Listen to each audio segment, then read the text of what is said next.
So?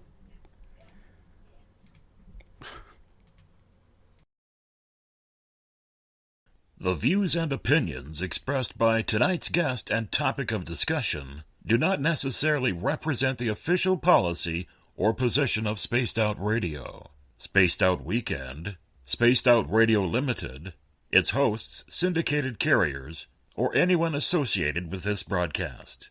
Any rebroadcast, reproduction, or other use of this broadcast or podcast without the express written consent of Spaced Out Radio, Spaced Out Weekend, or Spaced Out Radio Limited is strictly prohibited. Listener discretion is advised.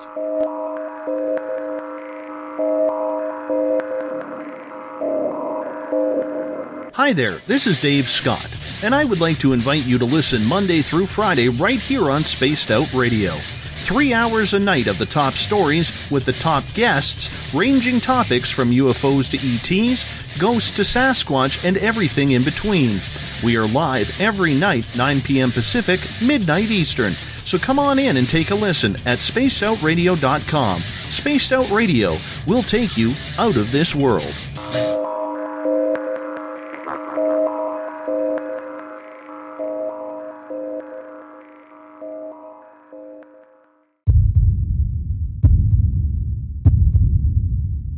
Let's go 6316, 8.8 for 6,000. Got 6316, North Hill Approach, gonna maintain 3,000, I'm 1 for the right. 3,000, go 6316. Good evening and welcome to Spaced Out Weekend's Cosmic Passport. I am your host, Elizabeth Anglin, and it's good to have you along for the trip. On this July 2nd or 3rd, if you're on the East Coast, we are coming to you live from Uncle Jimbo's cabin. And tonight, Uncle Jimbo's cabin is multitudinous in the extreme. We are in Vancouver, Madrid, New Mexico, Chicago, and somewhere on the East Coast where Eric Marcum is, and I can't remember what town that is, but somewhere on the East Coast. We come to you every weekend here at Spaced Out Weekend on spacedoutradio.com in varying forms of being, and tonight we just have lots of beings with us. We want to welcome in all the beings listening to us on WQEE 99 Rock the Key in Noonan, Georgia, on spacedoutradio.com, on Spreaker, on the United Public Radio Network, Renegade Talk Radio, and the High Plains Talk Radio Network. We also want to thank Ron Bumblefoot Thal, formerly of Guns N' Roses, currently of Art of Anarchy, for creating the music that makes Spaced Out Radio Weekend rock, the official spacedoutradio.com music. If you are a social networker, a surfer on the net, or anything else, check us out on Twitter at spacedoutradio.com or at spacedoutradio. Give our Facebook page a like at Spaced Out Radio Show. On Facebook, you can follow me at Cosmic Passport with Elizabeth Anglin. Subscribe to our YouTube channel, Spaced Out Radio Show, to hear all the old shows or the recent shows. Tune us in on TuneIn. Download our shows from iTunes. We're also on Radio Guide FM, TalkStream Live, and on Stitcher. And, of course, our website is spacedoutradio.com. If you go to patreon.com, we have some cool offers for you, our listeners there as well. Make sure you check those out.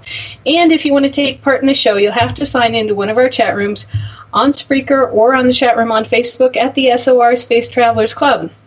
If you head to our website, spacedoutradio.com, for just $5 a month, you can become an SOR Space Traveler. We offer some decent swag, as it's our opportunity to give back to you. And I'm going to beat Dave Scott into buying some appropriately sized t-shirts next time I see him in person. We have a new news section called The Encounter that deals with everything paranormal, courtesy of our editors Eric Marcum and Everett Themer, who are with us tonight because I'm just that lucky. And you can check out Dave Scott's latest blog there as well. If you've had an experience you can't explain, fill out an SOR Sightlines report. Our researcher, Mike Smith, is ready to find out what's going on with your experience. And we got him back from the woods where he was going after Bigfoot earlier this week. That being said, I want to welcome in Everett Themer and Eric Marcum tonight. We're going to talk about, is it alien tech? Everett, Eric, thanks for being here. Hey, thanks for inviting me on. Thanks for having us. Yeah, so we have this situation where a lot of people think a lot of things are alien tech. And having seen alien tech, I have certain opinions about what might be alien tech. And other people who haven't really seen alien tech have other opinions. So who wants to throw out something first? Everett? Sure. We had mentioned it earlier when I was talking to you, Kevlar. There are Kevlar. so many people that believe Kevlar is alien tech. And what do we know? It isn't, right? It isn't. There is a researcher, or there was a researcher, I can't remember her name, but all of her papers and research documents are available, and you can basically track the development of the material, her mistakes, her changes, from the very beginning all the way to what was her final product, which her final product has been improved upon by chemical companies and other companies throughout the years. But you can trace the development of Kevlar from its very beginnings to its current state as a terrestrial product. Right. Yeah, Stephanie Kwolek. She was a chemist working for DuPont. And her idea was she was trying to make a lightweight fiber to make, lighter car tires with, to help with, make things a little bit lighter and get better gas mileage. Yep.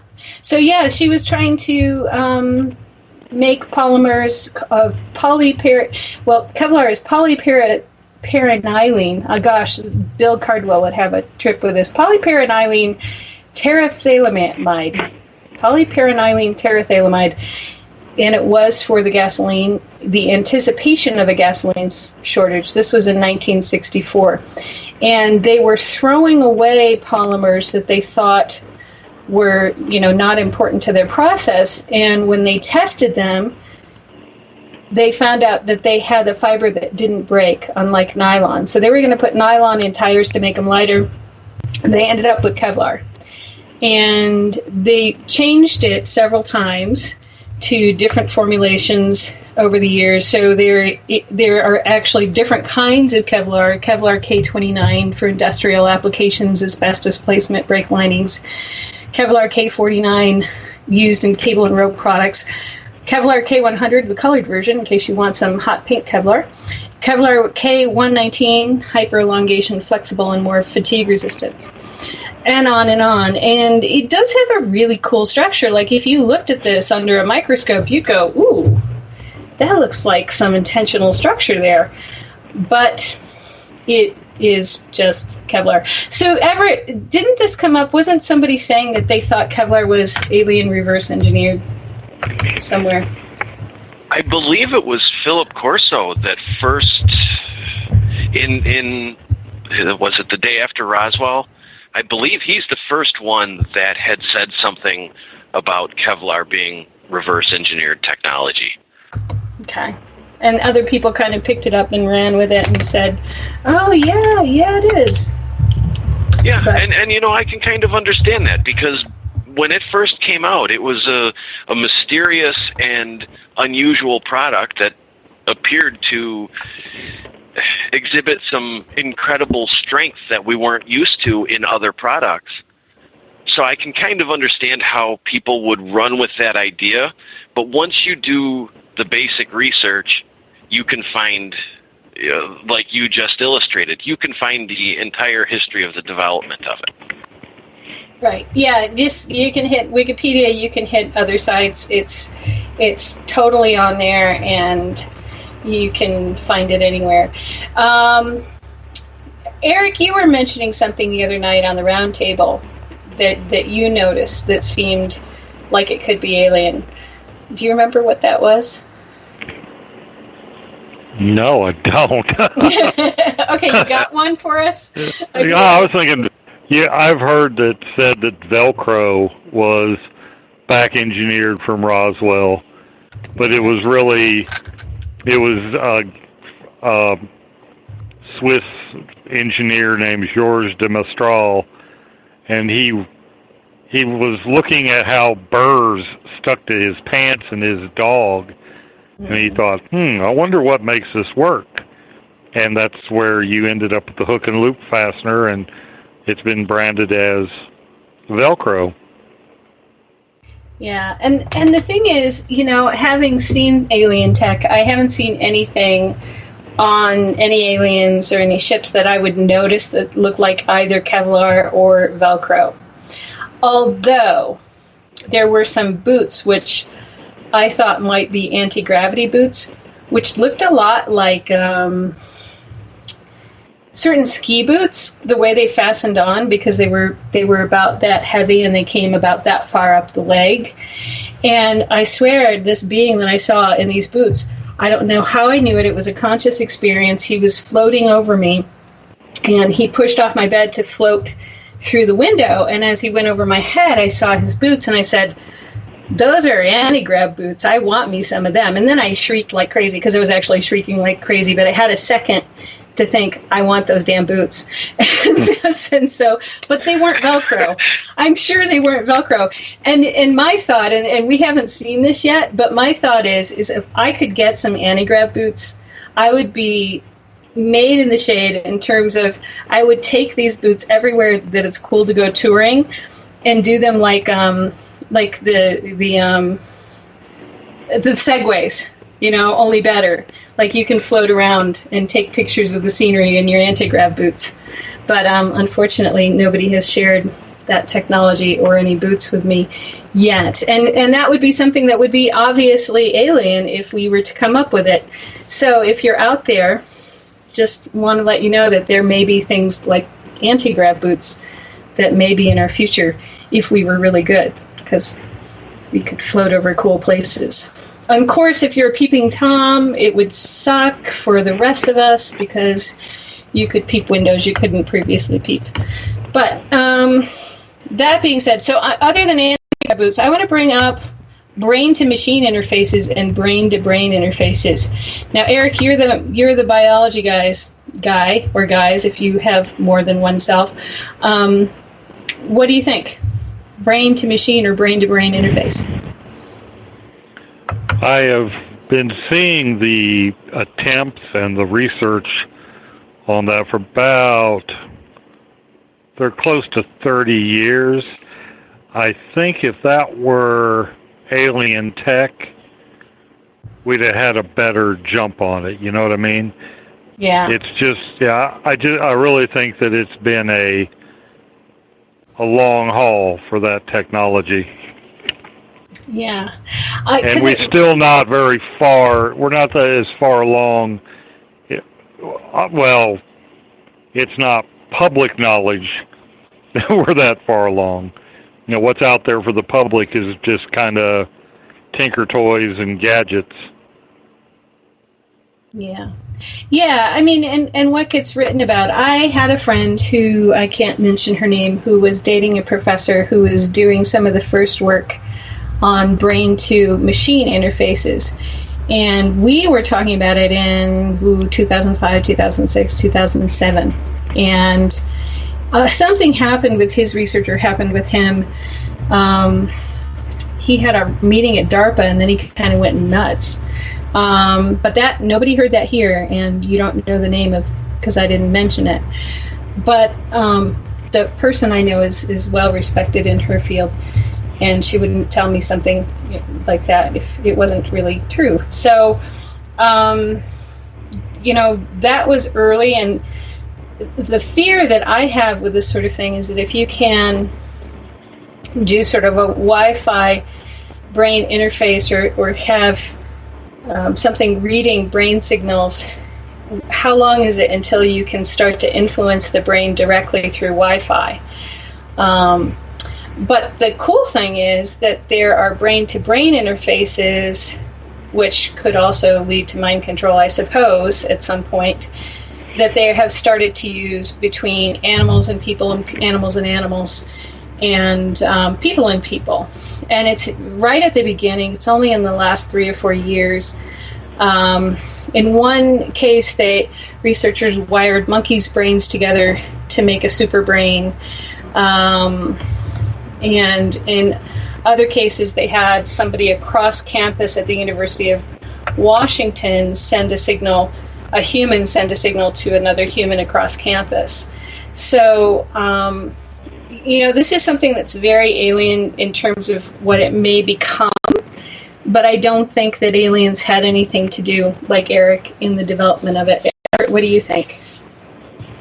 I don't think it's alien. I think, when we can trace the development of these things, and I don't mean to sound like a broken record, but when we can trace the failures and the successes of the experiments and we can see the research, it's hard to argue that it's alien. Now, if somebody had something like that and they put it out on the market or began just out of the blue researching it and developing it quickly, I could look at it as possibly being alien. But I just, when you have failures and you have research that goes nowhere and then changes directions, it's hard to say that that's alien, because you would expect that if it was alien, it would come to us almost fully developed.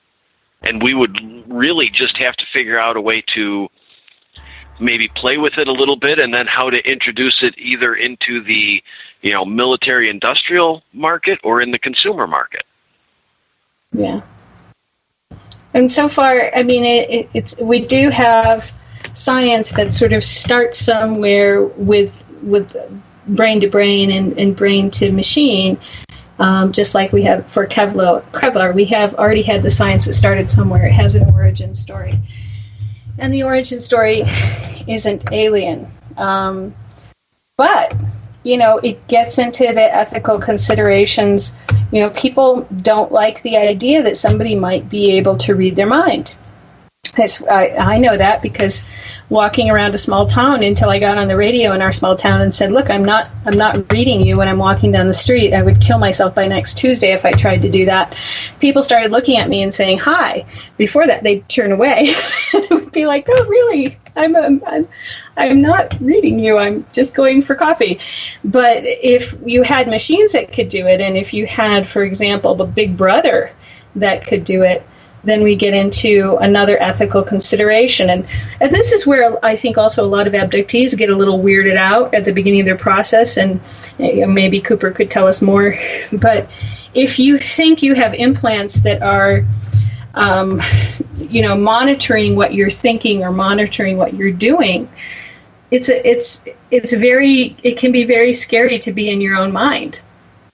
Because what if somebody is paying attention to that? What if somebody is paying attention to your every thought, your every feeling, or certain thoughts and certain feelings? And at the beginning of a process, it can happen to certain abductees that you can just get freaked out by the potential that you have an implant, or if you feel an implant, or you have an experience where an implant is put in or taken out, and you think it's a monitoring device for your thoughts or something else, that can get very freaky. My thought is it's not a monitoring device so much as it is, over time, to me, implants really became more about adjusting your energy body, adjusting your energy in your body, so your chi or your ki, your electromagnetic energy, and or filtering out things, which I talked to Eric about last time we talked, which was implants as filters. In terms of medical technologies, Eric, is there anything that you've seen that could be of alien origin or could make somebody question? Well, some of the there's some new tech out there where they put the strip on the skin, and it's doing like a Chem 7 panel. And, where in the heck did that come from? I mean, we're still using these ungodly machines and having to spin down blood and pull the serum or plasma off to run this. And somehow this thing does it just non-invasively. How does it do? Is it spot chem? Dry chemistry, or no, or is it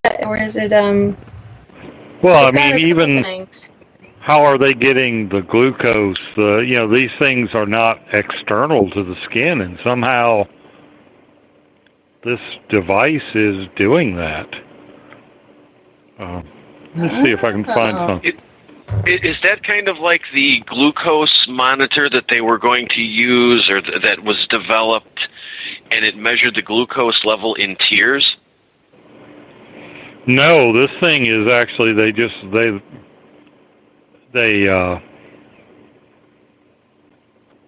put this little strip on the.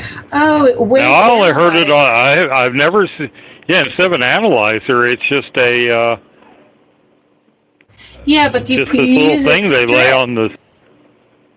Okay. All right. Oh no, that's something else. It's not Shine. I'm trying to find out which one this is online because I'm sure they're selling it like crazy if they have it.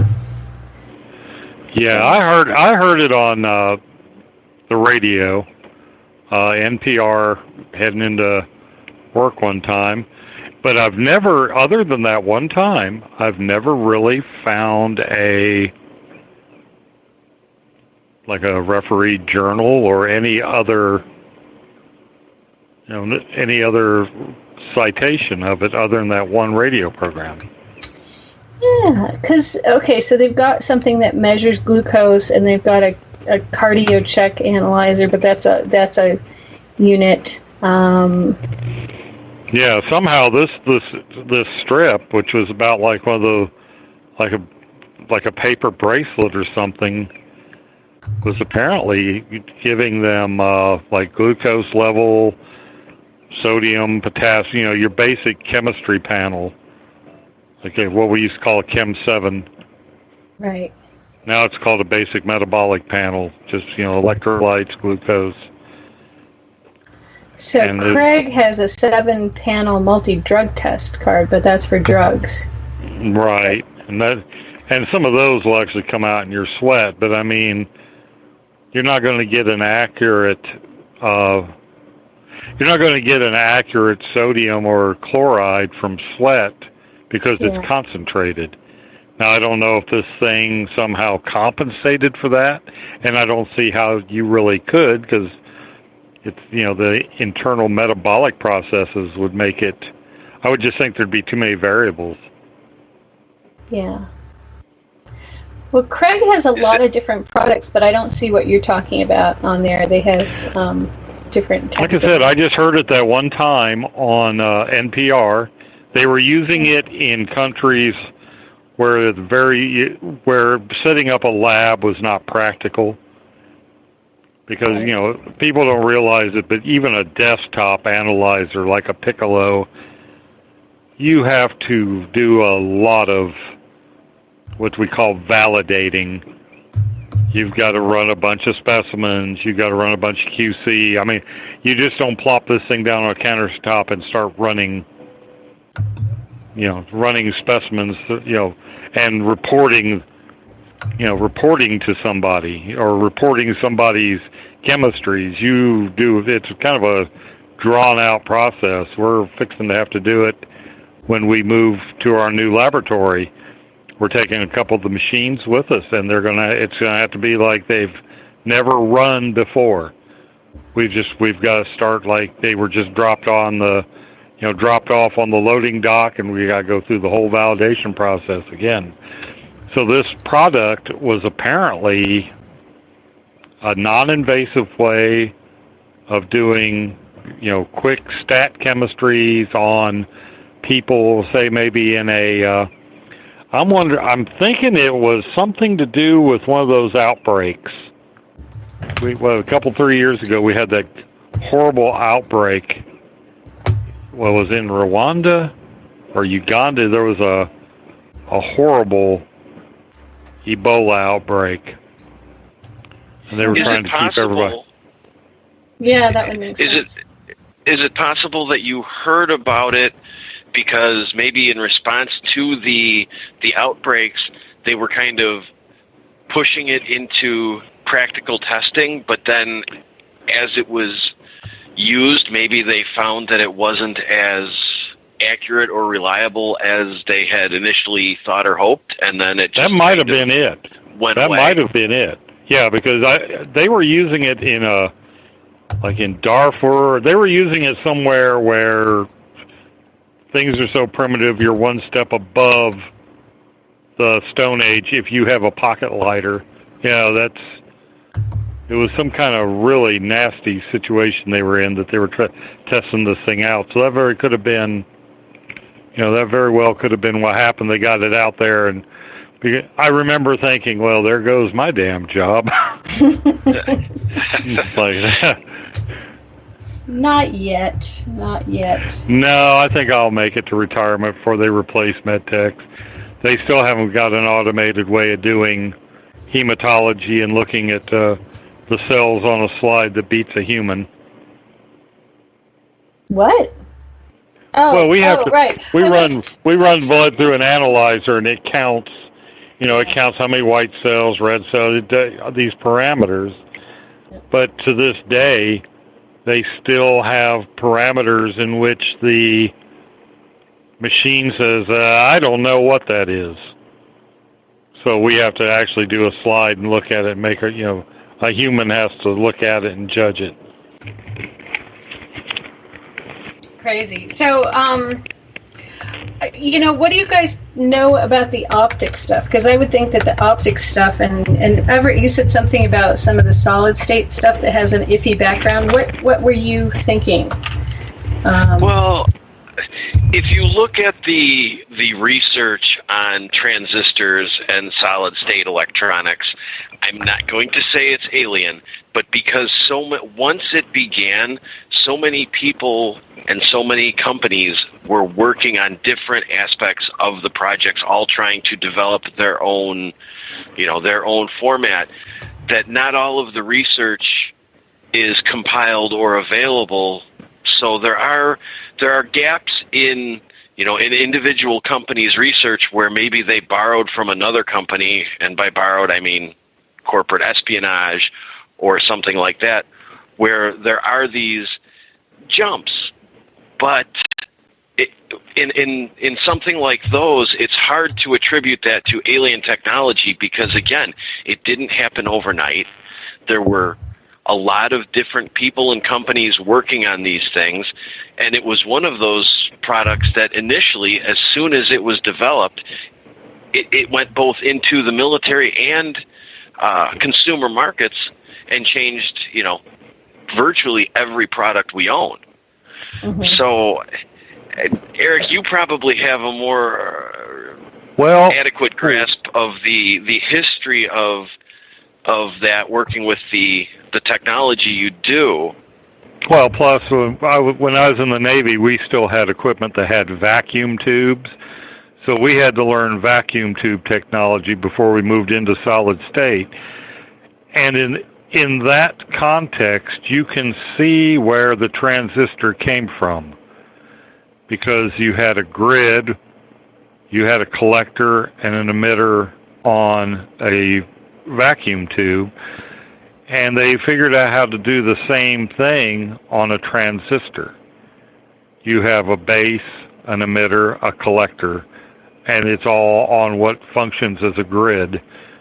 So the evolution of the transistor as a solid-state device, you can see where it evolved from vacuum tube technology. Right. So probably not alien-derived. No, it just seemed like when because I studied both, and granted my knowledge on this is about 40 years old, but even the pieces were called the same thing, and they had the same function. So when you went from a vacuum tube to a transistor, it was just sort of a matter of scaling it down and using smaller voltages to get the same thing done.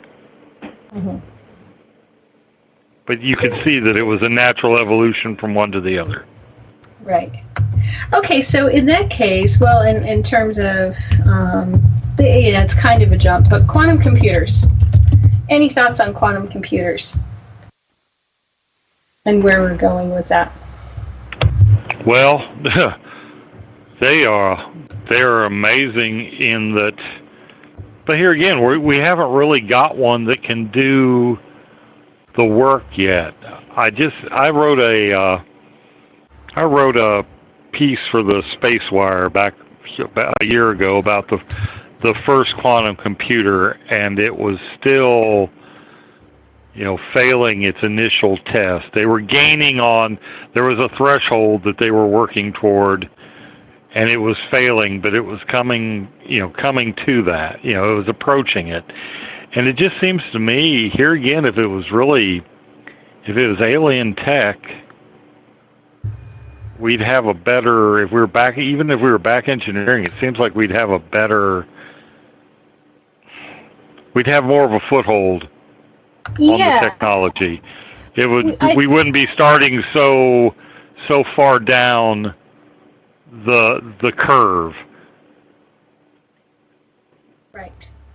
Yeah, because we are. I mean, when they took my implant out, and it was mostly carbon-13, a little bit of nickel, a little bit of silicon, a little bit of, oh gosh, I can't remember, but it was a red wire. It was unbreakable. When you cut it and looked at it in a scanning tunneling electron microscope, it had this amazing, just braided structure at 40 microns. And that could, because what they're talking about is being able to roll graphene, which is a very thin sheet of carbon-13, being able to roll it so that you can bounce fermions back and forth for quantum computers. If they had taken my thing back in 1992, my implant, and really worked at it, which I'm sure they didn't, I'm sure the stuff that they're doing is not based on that, I think they would be much farther along, because they're having difficulties in quantum computer with all sorts of stuff, that if you actually had one and you saw, and if this is what that was, it would have been quite simple, given the materials that were in it, and given that you could see the structure of it, it would have been quite simple to reverse engineer it, especially if you even had graphene at that point, which I don't think they had been able to make yet. I think that's within the last 7 years, up to 2010. So it may be that we're running up to a time frame where we might be running into things that become like alien tech or use the same principles, but not yet in quantum computers. Everett, what do you think? I would agree with that. I wanted to ask, when you had your implant removed, is it possible that maybe at that point in time, nobody knew exactly what to do with these or what exactly they were, so it kind of just, for lack of a better term, just got put on the shelf for a later date? Yeah, no, it was returned to John Mack, I believe. I went to see Dave Pritchard, who's still a friend of mine, and he didn't remember keeping it.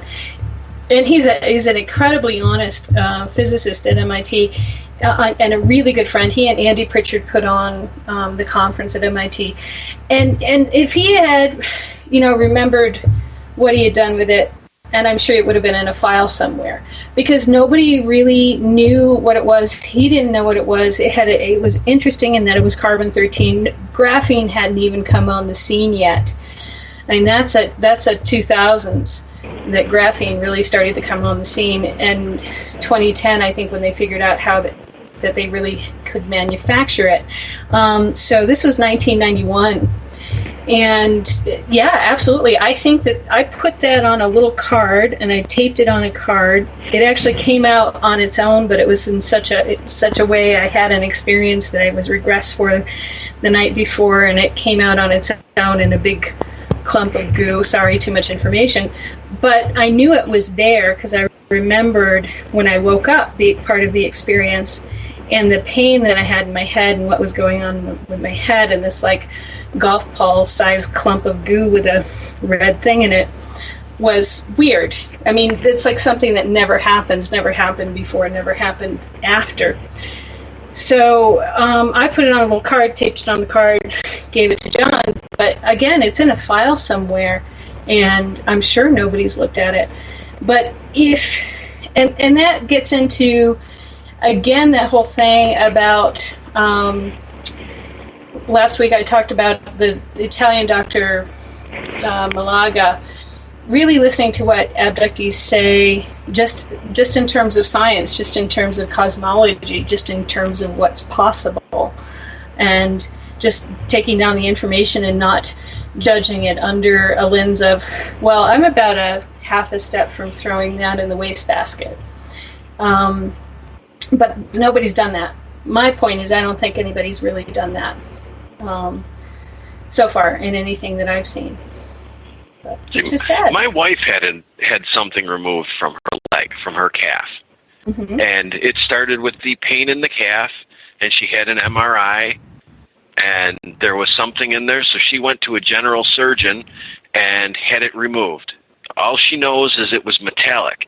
And before she had her surgery, she made it very clear that we wanted the pathology reports. She wanted to know what it was, because we could not figure out how she would get this like grain of rice-sized piece of metal in the middle of her calf. Right. She had it removed, and a couple of weeks later, she called the hospital. She wanted to know, the status of all her stuff.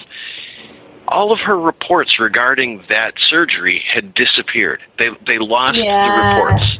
Now, they did that to me, too. They did that to me. Here's what happened. I started working with Dr. Mack. I had this implant come out. Dr. Mack and Bud Hoppins said, do you remember any other time when anything was removed? Did you ever have a surgery or have anything else removed? Because I was afraid to get implants removed. At that time, I was like, what if they're doing something very important and you remove them and I get all screwed up? Or, what if the aliens get mad with me? Or, I'm 20-something and this is all new and very scary. So I'm like, no, I know there's been one in my ankle because it hurts all the time, but no, you can't take it out because you're going to have to go under a tendon. You might screw up my tendon, blah, blah, blah, blah, blah, blah, blah, excuse. So they asked me, was there any other time you had something removed? And I had what's called a colposcopy. Again, too much information, but that's when you have a pap smear that isn't quite right, and they send you in to have a biopsy done. And when the guy did the biopsy, he said two things. One, that I was absolutely unflappable and implacable. He said most of the time women are trying to climb off the table during a colposcopy because it hurts so bad. And I was just like, what? Did you finish? And he was done. And he did pull something off my cervix. And this was at a hospital in Cambridge, Mount Auburn Hospital. And I was 21. And I hadn't grokked the alien abduction thing yet. So at the time that I found the other thing in my nose, I was 25. And so what happened was that I went back to Mount Auburn Hospital and I tried to get my medical records for that surgery, because I saw the doctor make a picture of it and say, I don't know what this is. I don't think it's cancer. It doesn't look like it's made out of any type of human flesh. And he put big question marks and he wrote down his notes.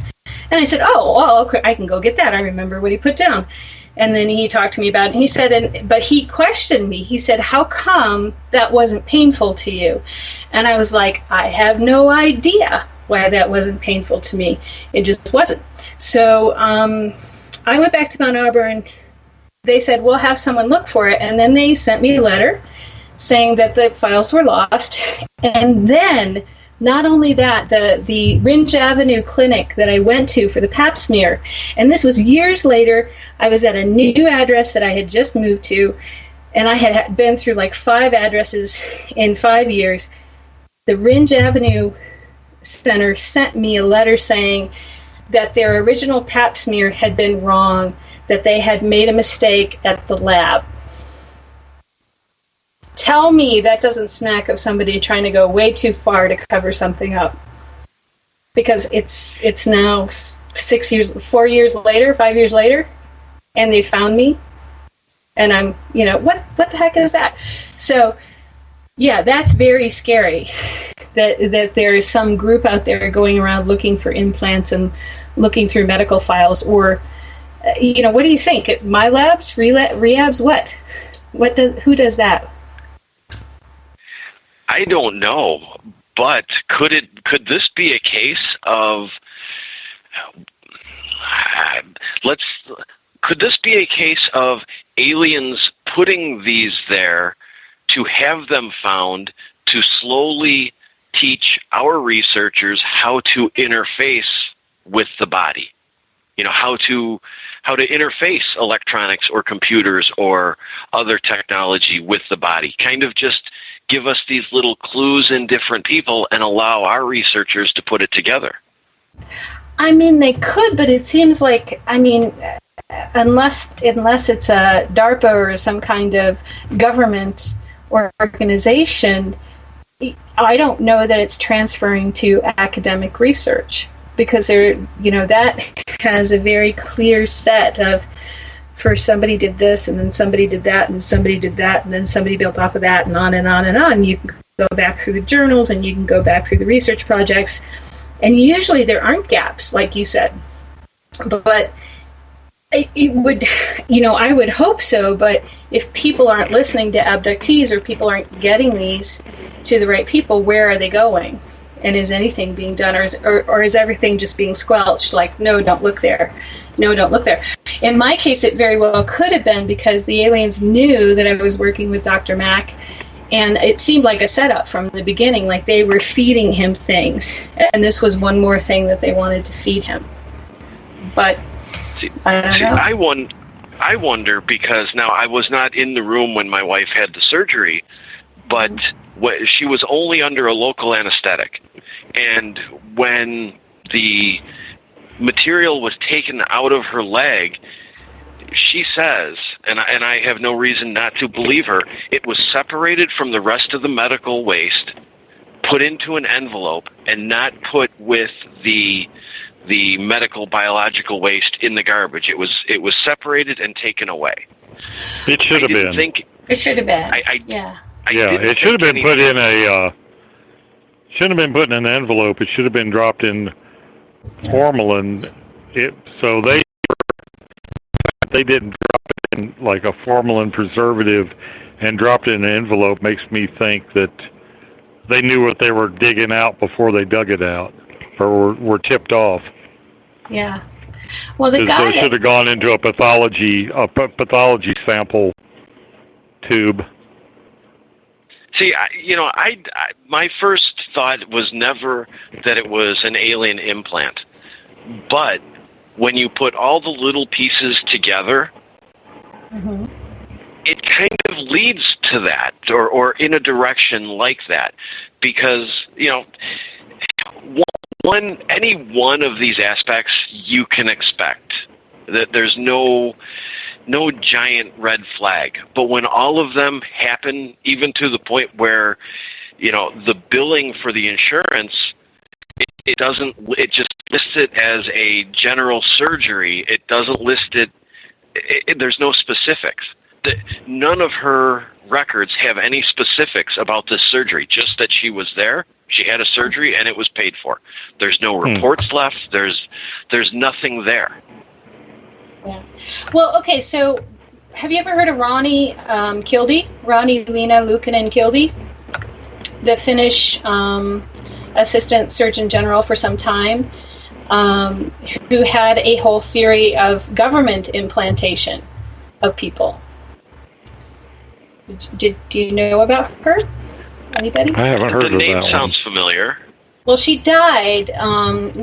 She died before, I guess, your time. I met her in 1996 at the Star Knowledge Conference. Wonderful lady. She died only 2 years ago. But she was Finnish. She used to work with the Suomi people in northern Finland. And she was a near-death experiencer. And she organized the first conference of extraterrestrials in Finland. But she was a conspiracy theorist, in that she felt that the government and NATO were abducting people, implanting little rice beanies in their body to track them and to do mind control with them. And so a lot of what we have from like the Bilderberg group and other things is based on Ronnie's stuff. But when I met her, she didn't seem too crazy. She seemed actually like she knew what she was talking about, and was wonderful and very warm. But, now these conspiracy theories have gone into a lot of demonizing other people, in my opinion, and that wasn't really what she was about when I knew her. So it's interesting that you're saying this is a little Rice metallic thing, because that was, if you go and you can get some of her papers online, look up her government implant work and what she thought about that, because that might, it could be government, it could be alien, it could be my labs, it could be rehabs, but it doesn't seem right. It doesn't seem right to me.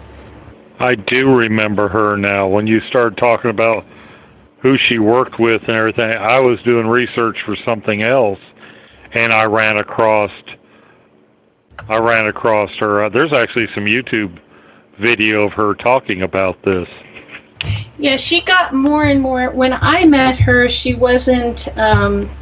She got more kind of militant in her demeanor over time, and she got more, in my opinion, paranoid. But she had already had quite a lot of stress from her experiences, before I met her, and I'm not sure what happened after.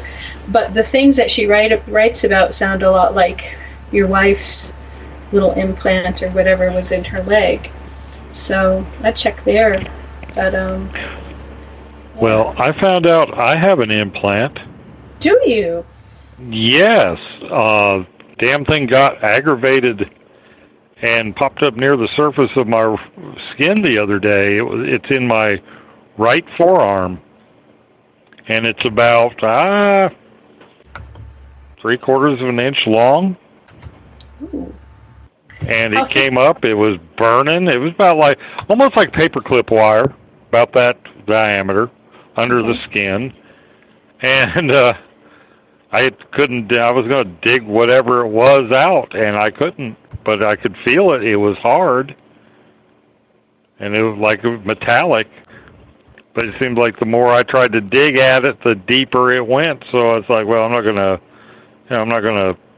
slice an artery here. So I gave up on it. But that was sort of weird, to say the least. Maybe we're being targeted. You're our one science dude, so they got to get you now.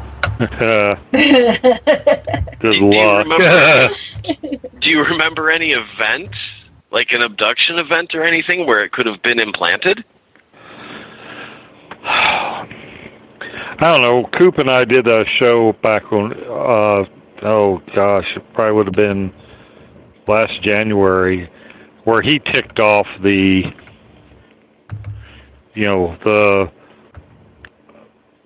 symptoms that you may have been abducted, and I was, cross-checking this thing off, the nosebleeds and, the different things. So I've got some of the criteria or some of the symptoms thereof, but don't really have a recollection of it. Well, one thing is that if other abductees think you're really cool, then it's very likely that you're an abductee, so you got that going for you. So you may not want it going for you, but I think you're pretty cool, so, Oh, I appreciate that. It doesn't hurt now. It's just something about that day. It was up close to the skin on my forearm, the underside of my forearm, and it was burning, but I could not get at it. I carry a razor knife with me, and I tried to, I thought maybe I'd picked up a sliver or something, and I could not get at it. So go have it removed and do a spaced out radio special report. What we need I can't even see it now. Wait, well, I should get a, used to be, you could go down to, we did lab work for people, nurses would come down, or you could go around and do things like get an x-ray or have labs done. They've got that stuff choked down to the point now where you can't really do that. They have to account for everything, and you would think it'd be easier now that the x-rays are digital. Yeah. Just do it. But right now, there's nothing going on. no pain, and no itching. So I'll just, if it happens again, I will get it dug out. I think you should go get an MRI and an X-ray and see where it is and have it removed. Because I'll tell you, my wife, we had no idea, no inkling of any kind of alien abduction idea or anything like that. It never even popped into our heads. But since she has had that removed, she has weird things happen, like that spot, even 5 years later. The other day, she said, it was warm, it was hot, it felt like it was burning on the inside. She'll have instances where we live, you don't see lights. You know, you don't have cars going up and down the driveway. There have been several instances where I'll be asleep, and she will say that the sky outside or the light outside our window got so bright it was daylight for a few seconds. And all of that began after she had this removed. Uh-oh. So basically, wow, I wonder, okay, I'm not going to look at it because that's not what this show is about, but I really want to. It's like I want to go remote view that, you know, like how did that get in there and who was out there making that light? Because the daylight thing has happened when in my situation, when they found us missing when I was 17, my friend's father had that situation of something on the lawn making so much light it was like daylight, and that woke him up to go check on everybody. So, you know, that's highly suggestive of. Yeah, I've never seen the light. I've always been sound asleep when it happens. But, you know, that's what she said. She's woken me up several times, you know, scared or wondering what's going on, why it got so bright out there, because there's nothing out there to make any light. Yeah, it does. I've gotten some flashes where, you know, it seemed like there was a flash of light that shouldn't have been there. Just because of the way, you know, I work nights, and even when I'm not working in the lab, I'm working with SOR, and most of that is at night. So I sleep through the day, and my room is darkened. In fact, I've got one room that's so dark you can't tell if your eyes are. It's as dark with your eyes shut as it is with your eyes open. You literally can't see your hand in front of your face. And I've seen flashes of light while I've been in that room, laying down. So I don't know. Maybe I came to the attention of somebody. I think you should have it removed, and we should start looking at maybe that's the alien technology. Yeah. Well, I don't know what it's doing, though. I mean, what if it's what if it's keeping my diabetes at bay, or what if it's, I don't know. I don't feel like I'm being harmed by it. Well, so Ronnie Kilde's, let me see if I can pull her up. Her thing had to do with microelectrical, microchip implants, mind control, and cybernetics. It was a paper that she wrote for Specula in 1999. So you can look up her opinion that's on the negative toward that. I am with you, Eric, because that's the way I felt. That, you know, I didn't know what any implant that I knew was there, especially the one on my ankle. I didn't know what it was doing. So what if it was doing something, you know, really, really important? And, you know, it really came down to, over time, what I learned or what I was told was that it had to do with energy. But the interesting thing is that once I changed my agreement, I had a lot more energy. Once I changed from being an abductee who had physical, you know, was on the table, I had a lot more energy, and obviously the implants weren't that important, because during the table work they would put implants in, take implants out, and this would go all around my body. And so unlike what, you know, some people are saying, that implants don't hurt. Well, yes, they do. Yes, they freaking do, especially when they're in a This one joint. did. Yeah, this hurts. Doesn't it hurt? Burned like hell. I was. Yeah. But I could actually see it under, like when a vein pops.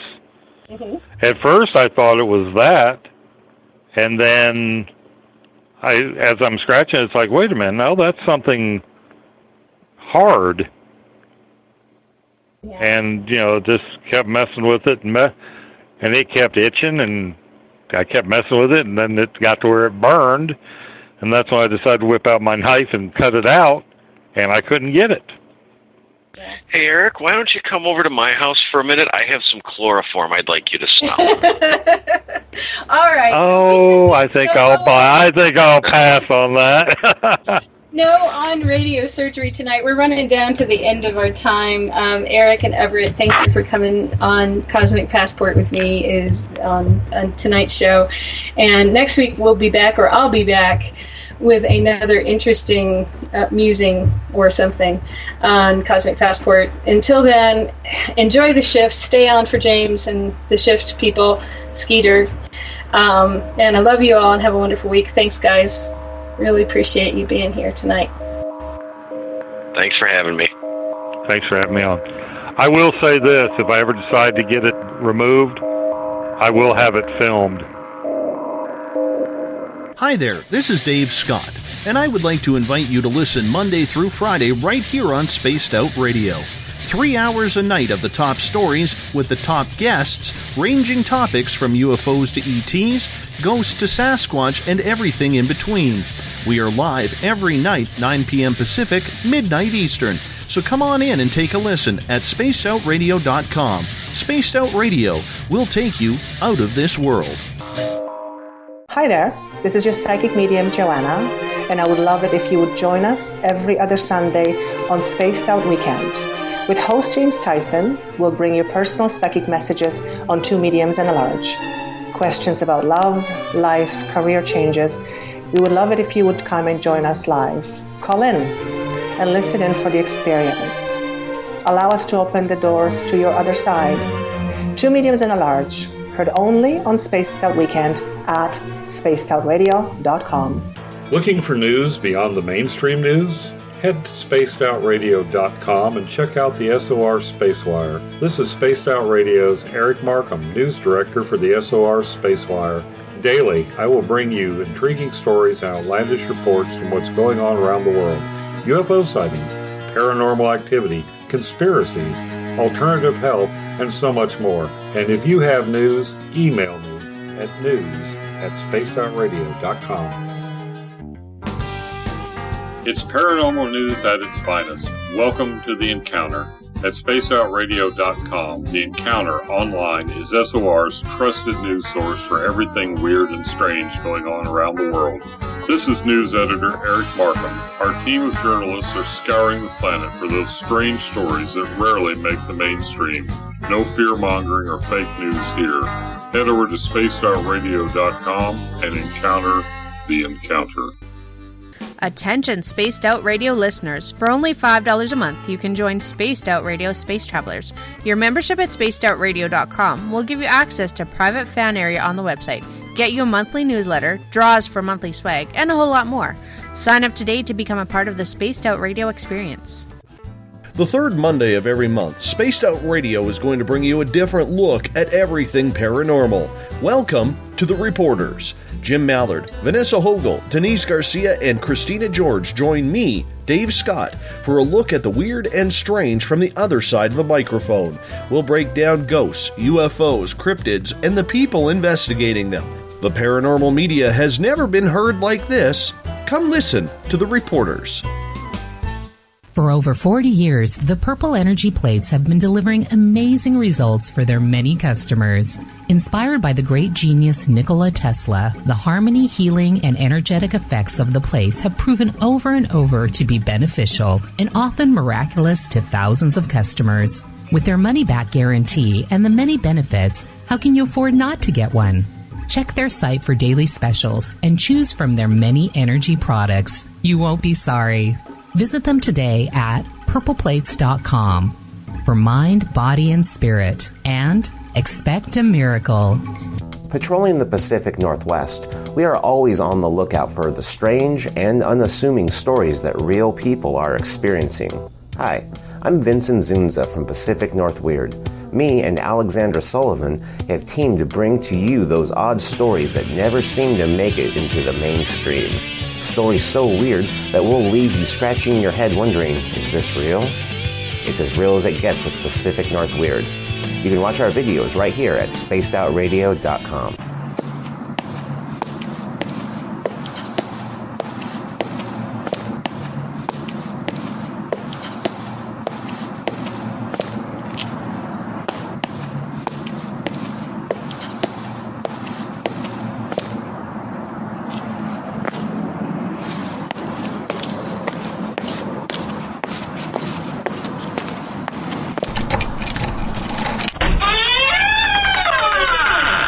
It's time to go live on Spaced Out Weekend.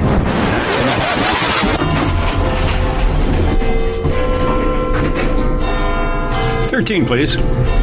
Oh, hi, Kevin. Oh, is that the time? Kevin, my friend, don't you find that watch just a little bit loud? Well, I certainly hope our buddy Bumblefoot is playing when we get there. Oh, you stinky big bundle of hair. I said Bumblefoot, not Bigfoot. Oh, it's going to be a long night. It's time to head to the 13th floor of the old log cabin for Spaced Out Weekend with James Tyson.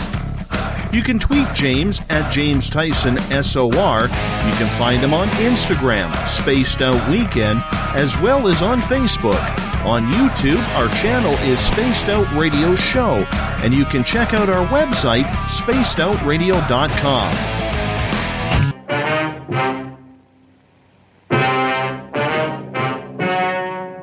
Ladies and gentlemen, the story you are about to see is true. The names have been changed to protect the innocent.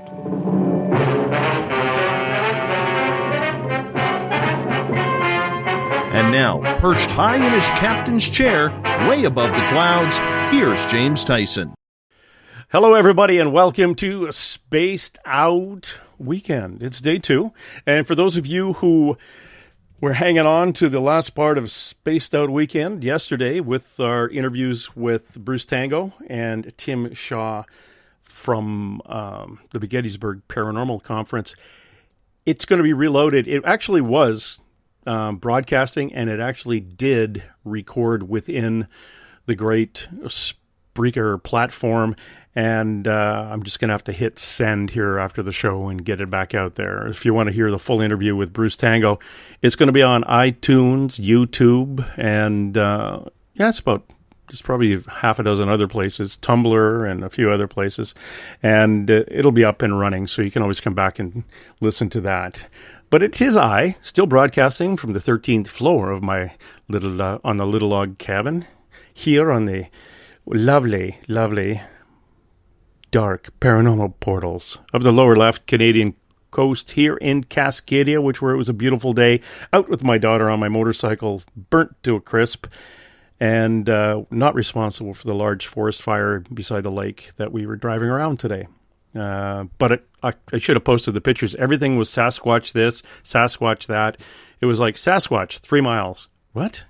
Really? They have signs? Drive 3 miles. Hello, I'm the Sasquatch. How are you today?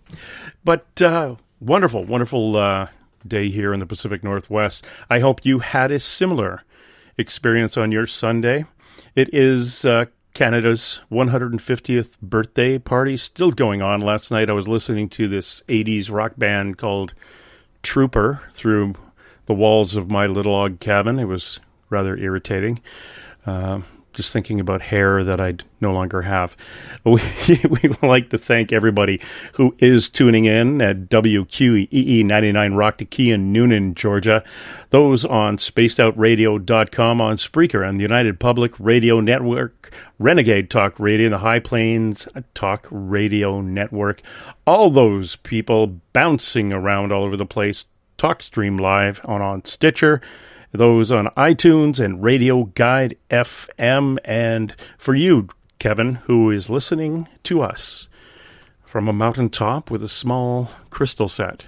And we appreciate that too. And tonight it is, it's back with the shift after being basically I'm kind of relaxed now, because I know through Eric Marcum and Everett and Elizabeth Anglin in the first hour that most of these things sticking out of my body aren't of alien origin. I'm going to still have to blame my lab partner in the 10th grade biology if you're sticking a lot of weird probes and breaking them off and leaving them under my skin. She said that they'd clear up. I really don't know if that's going to happen or not, but I'm waiting. Dang it, I'm waiting. Now, you people who drop into the shift, it is a little bit controversial, and it airs twice monthly, and we address questions, more of the unknown, as well as we take a look through our friend Skeeter at what the future has in store for all of us in the next 3 to 30 years. Tonight, I'm going to open the phones up and let you call in with what you think is happening, and that we open the Pandora's box from the political to the environmental. Do you believe in global warming? Do you believe it's man-made? Do you believe it is a part of just a natural phase the Earth goes through? You know, that warmth before everything kind of goes for a poop and the ice age starts, which I'm pretty sure is not going to happen overnight, as those giant glaciers start screaming down on top of us and we start running like the guy on the movie from the steamroller. No, it's gonna get me. I think we got a couple of weeks. But what is your opinion on that? Why don't you give me a call? You can bounce in on Skype at James_Tyson32.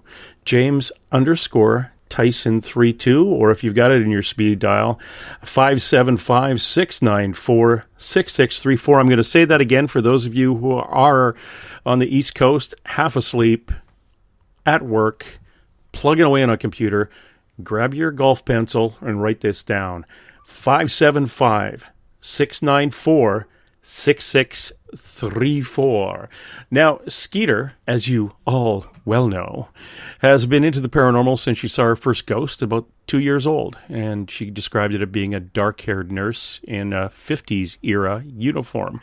And since then, Skeeter has experienced many more ghosts and many other beings from all over the place. And now she did her first formal investigation back in 1996, and over the past few years joined several professional paranormal teams. Not the amateur ones, the professional ones. And that's helped her expand her experience and knowledge base. She was with Forest Moon Paranormal, Purple Sage Paranormal, New Mexico Paranormal Association, and she is an advisor and spirit crossing practitioner for us up here in the Great Beige North at Canadian Paranormal. We call her up and say, hey, we got this thing. It doesn't have to get out really quick. And she also told me I brought something home from Gettysburg. I don't know if she actually picked up all the deer ticks that I brought home, but they still let me on the plane. Crawling, slimy, no good, why I oughta. I couldn't bring my bottle of gasoline on, but boy, I could bring those ticks on. Skeeter, how are you tonight? Good. How are you? I are fine. I'm still way too full of cake from our 150 birthday. Just a new kid here on North America, way up north here. So, hey. Yeah, come across the border, have your beaver tuned up. Bring your beavers up here. I know in Seattle area they have beav coons, because I remember seeing that on a television show that, something is ringing. Holy cow, I can't believe that I'm actually getting a ring-a-ding-ding. And there it goes. I think somebody's actually calling me on my cell phone, which is bizarre. I have no idea how that worked. But we'll see. We're gonna. We have a caller from a 503 number about to come in. I've got another one popping in here relatively soon. Hello, James. Hello, sir. How are you? Who's this?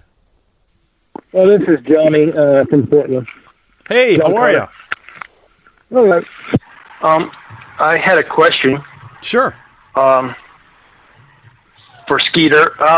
I was going to ask Skeeter if she's ever seen orbs and if she has ever had them communicate with her. Yes. That's it. Oh, cool. Do you think they're ghosts, or do you think they could be ghosts as well as other things that have never actually had a physical body? 2 orbs that I actually caught on camera were definitely spirits past. Mm-hmm. And I caught those in Durango, Colorado. There were some orbs up above what's called Meadow Lake in New Mexico that I don't know what they were. What size were they? The 2 in Colorado were probably the size of a large can of soup. One was rotating clockwise, as if it was going around like a merry-go-round. And the other one was spinning like I don't know if you would understand this reference, but a green chili roaster. No, I don't know what that is. Yeah, we on the West Coast. Come on, he's a Portland boy. It's basically it's like a tumbler. It comes around and around and around like a steamroller wheel. It goes around and around. Oh, but it's still orb-shaped, right? They were more ovally orb-shaped, but I think that's because they were in motion. Oh. The other orbs were round. I suspect that some orbs that people see, the larger ones, might be of ET or extra-dimensional origin, perhaps, like some sort of probe. So I'm thinking that they don't necessarily need to be conscious entities, although I think perhaps that most of them are, don't you? I don't know. There's some that I have seen that I could definitely pass off as ET or some other entity because of their extreme size. The ones up above Meadow Lake, they had to be of a good size for me to see them from where I was to where my approximation of them was. Remember in World War II, the Foo Fighters? They're about the size of Foo Fighters, right? They would come down and they settled in beside a lot of the U.S. Air Force, as well as some of the Germans too had them, and then they would just back off. It was about the time when Germany and the U.S. were kind of ramping up, trying to beat each other to nuclear. So were these probes that came down to make sure that no one had a nuclear bomb in that, or they were just That's checking? my suspicion as well, although at the time both sides seemed to suspect that the other side had some secret weapon that they hadn't discovered yet. Yeah, because they both thought these things were some kind of human-controlled, like a mine that would blow up in the air, but none of them took down aircraft. I've got a question from the chat room for both. Okay, thank you for your time. I'm going to go then. No, stay there. One of them is to do with your question. Skeeter, were these at night or naked eye during the day or on camera? Now, I guess you took a picture. You took pictures of the ones in Durango. In Durango, but the other ones was that daytime? You happened to look out on the lake and stuff. In Meadow Lake, it was nighttime, and it was naked eye. Okay, so you watch them at night. The ones that you say were spirits, how big were they? Could you like a golf ball or smaller? About the size of a large can of soup. Okay, so those are the large can of soup ones. How come they showed up like that as an orb and not as a full-on apparition? Because they were busy chasing me and I was running. Ah, that'll do it. John, have you ever seen? Do you ever see orbs? Yes. No, talking to the caller. Shut up. Oh, actually, no. But I have one thing to relate. Are you talking to me, yes, James? Yes, I am. Okay. No, but I had a conscious dream once years ago where I saw my deceased great-grandfather, and he was looking at me strangely, and I thought at him, "Why are you looking at me that way?" And he said, "Because you're a big, round, red, glowing ball." That's interesting. And he says, I know that you're my great-grandson, but you don't look like him. You look like a red, glowing ball. I'm going to get you to hold on right there. Do you remember, Skeeter, our friend down in Utah, who was followed around by these glowing things that he described as orbs? I can't hear you, James. Oh, sorry. I can't either. Quiet, both of you. I've got this cranked up as best You're I breaking can. up, James. Okay, sorry. How's that? No? Yeah. Oh, it is? Hey, do you remember our friend down in Utah who was followed around by those large glowing, he called them orbs, and eventually we figured out they were family members? Could this be what this dream was about? My guides are saying no. Okay. So they're not light beings and things like that. Okay. They're not family. Oh, but when he was the glowing red ball that his great grandfather saw. Yes. Yeah. But was that a dream of a manufactured dream through imagination, or was that an actual communication dream? It was a communication dream. Well, that's cool. And you haven't had any of those dreams since? I've had them off and on over the years, yes. I've seen my mother several times, and she's been... I haven't seen her in a long time, though, so which makes me suspect she's reincarnated. But even still, I am thinking that even if she were reincarnated, we would still be able to communicate on some level. Is Mom reincarnated, Skeeter? She says she's in process. Oh, she's in the waiting room. You've sat in the waiting room. I wasn't sure. You've sat in the waiting room at while your girlfriend or your wife tries on clothes. Yeah, she could be a while. It's like, okay, I'm in the process. I don't like this one. This doesn't. Well, she's working on her contract. She's deciding I see. how she wants to come back and what she wants to come back as, and the rules for it, and all those important details. Mm-hmm. Right. John, where do you think? Do you think the world has a? Do you think global warming is man-made, or do you think it's the majority of it is just a phase this planet goes through? If you're asking me, I don't have any doubt in my mind that it's man-made. It might be a combination of the two, but I think we're having a very negative impact on the biosphere. Yeah, I think that I think you're right. I think it is a kind of an overlapping of the both of them. We just we're going to end up catching it in a really nasty way with the severe weather and the earthquake. Well, the earthquake. But by the time the majority of people on Earth have decided that something should be done about it, have agreed upon what to do, it will probably be too late, in my mind. Yeah, but, if we keep doing it by striking a meeting, and where we all start off by saying, let's think outside the box. Well, like, no, we should have done this like in 1953.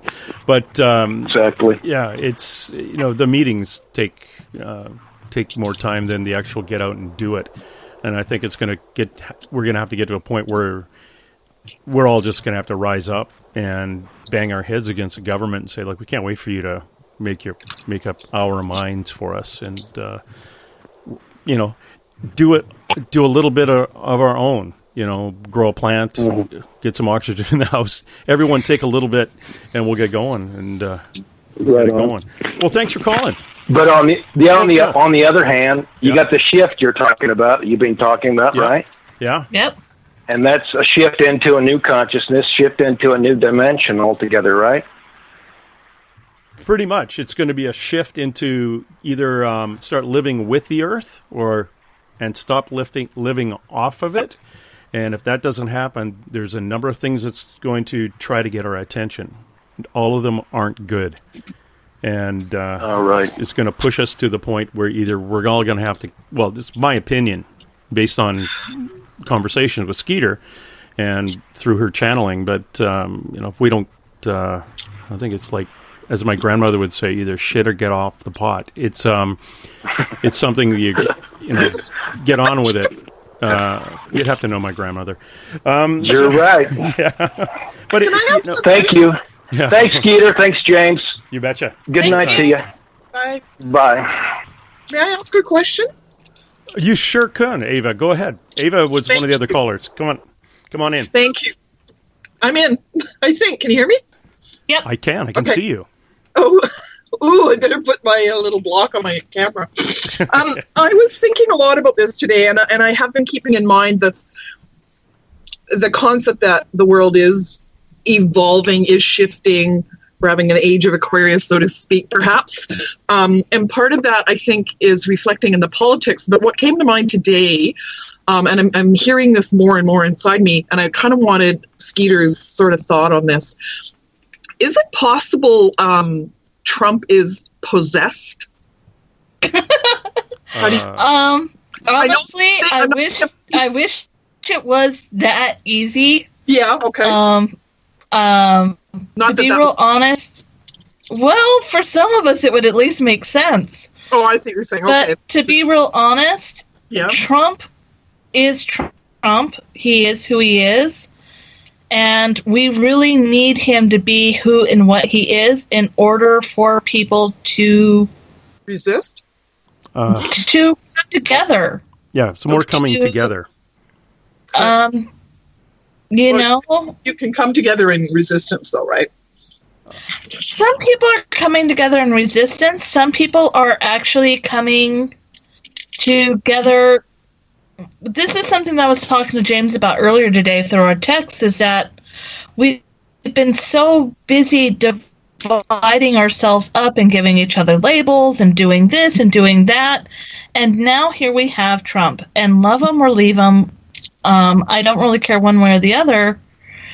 But a lot of people are putting down their labels and standing together going, hey, we believe in this. Listen to us. It's no longer, the government will take care of it. It's, no, we the people need to wake up and do this. I agree. So, for sure. I guess where I'm confused, though, is, well, first of all, there's been 2 comments about women and blood, which is very weird to me. I don't think I've ever heard a man speak like that, even ones that hate women. And you got to get out more. Yeah, gee, thanks. I think I'll stay in my apartment, but it just seemed very odd. And while people are resistant, that is a good thing. I mean, I've seen the protest march. I've seen, this is all excellent stuff. But you got to realize, if Hillary had been reelected, it would have been politics as usual. Yeah. And if Bernie had made it, yes, there would have been some change, but not in the revolutionary way that we needed. With Trump, we're getting that charge, that revolutionary wake-up call that's needed. So whatever he is, whatever his method is, it's it may be hurting, but it's also helping. It's an amazing. He is the perfect example of a double-edged sword. Right. Does that make sense to you?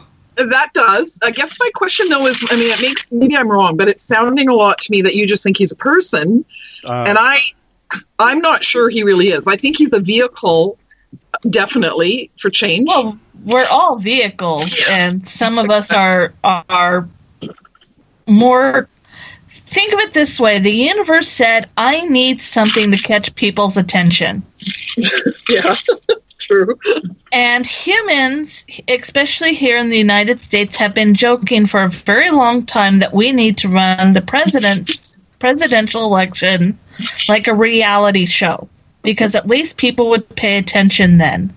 Yeah. So the universe is going, okay, I need to catch your attention, and you guys are telling me that if I put a reality show together for you, you'll pay attention. So who's one of the most popular names with reality shows?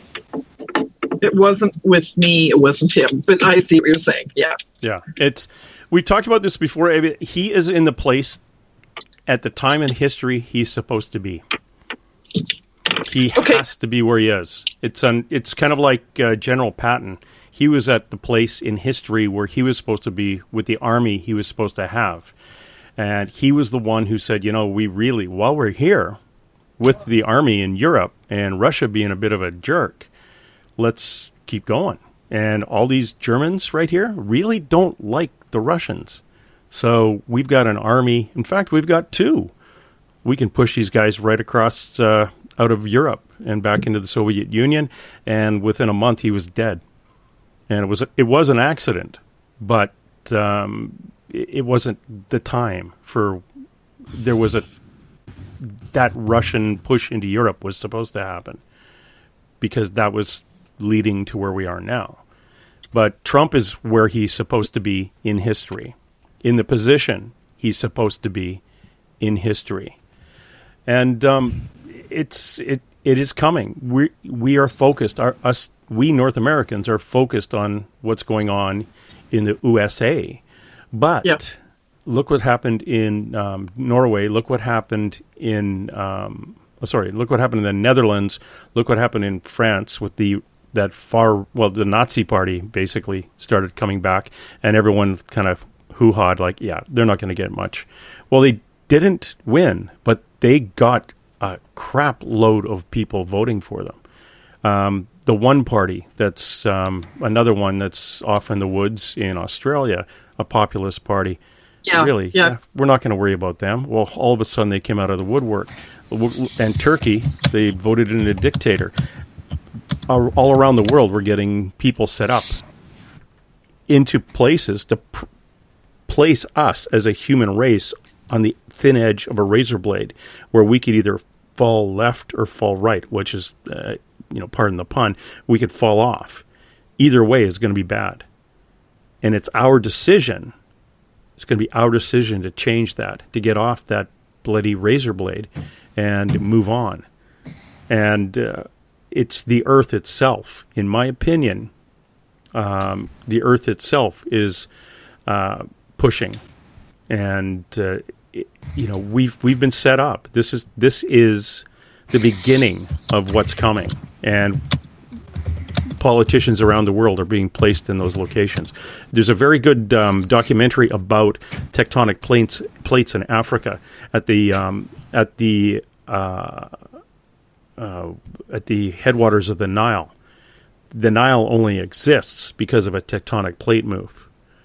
Mm-hmm. If that moves again, that could actually redirect or actually stop the Nile from having any water in it, that will affect a number of countries. And that was where, the birthplace of mankind. So these shifts in the earth itself has a very, very negative effect on, or positive effect on life other than plant life. Us mammals go the way of the dodo. You cut out, sorry. You still there? Yep. For some reason, my your mic cuts out. Yeah, we're having some sound difficulties. I'm getting reports from some of the chat rooms that they're hearing a metallic slinky sound. Oh. That our sound is cutting in and out. Okay, if you phone in via Skype, what'll happen is my cell phone, which is across the cabin here, for some reason begins to ring like it's turned itself on Skype. And it's an irritating thing. So, Skeeter, sorry, talk to Ava about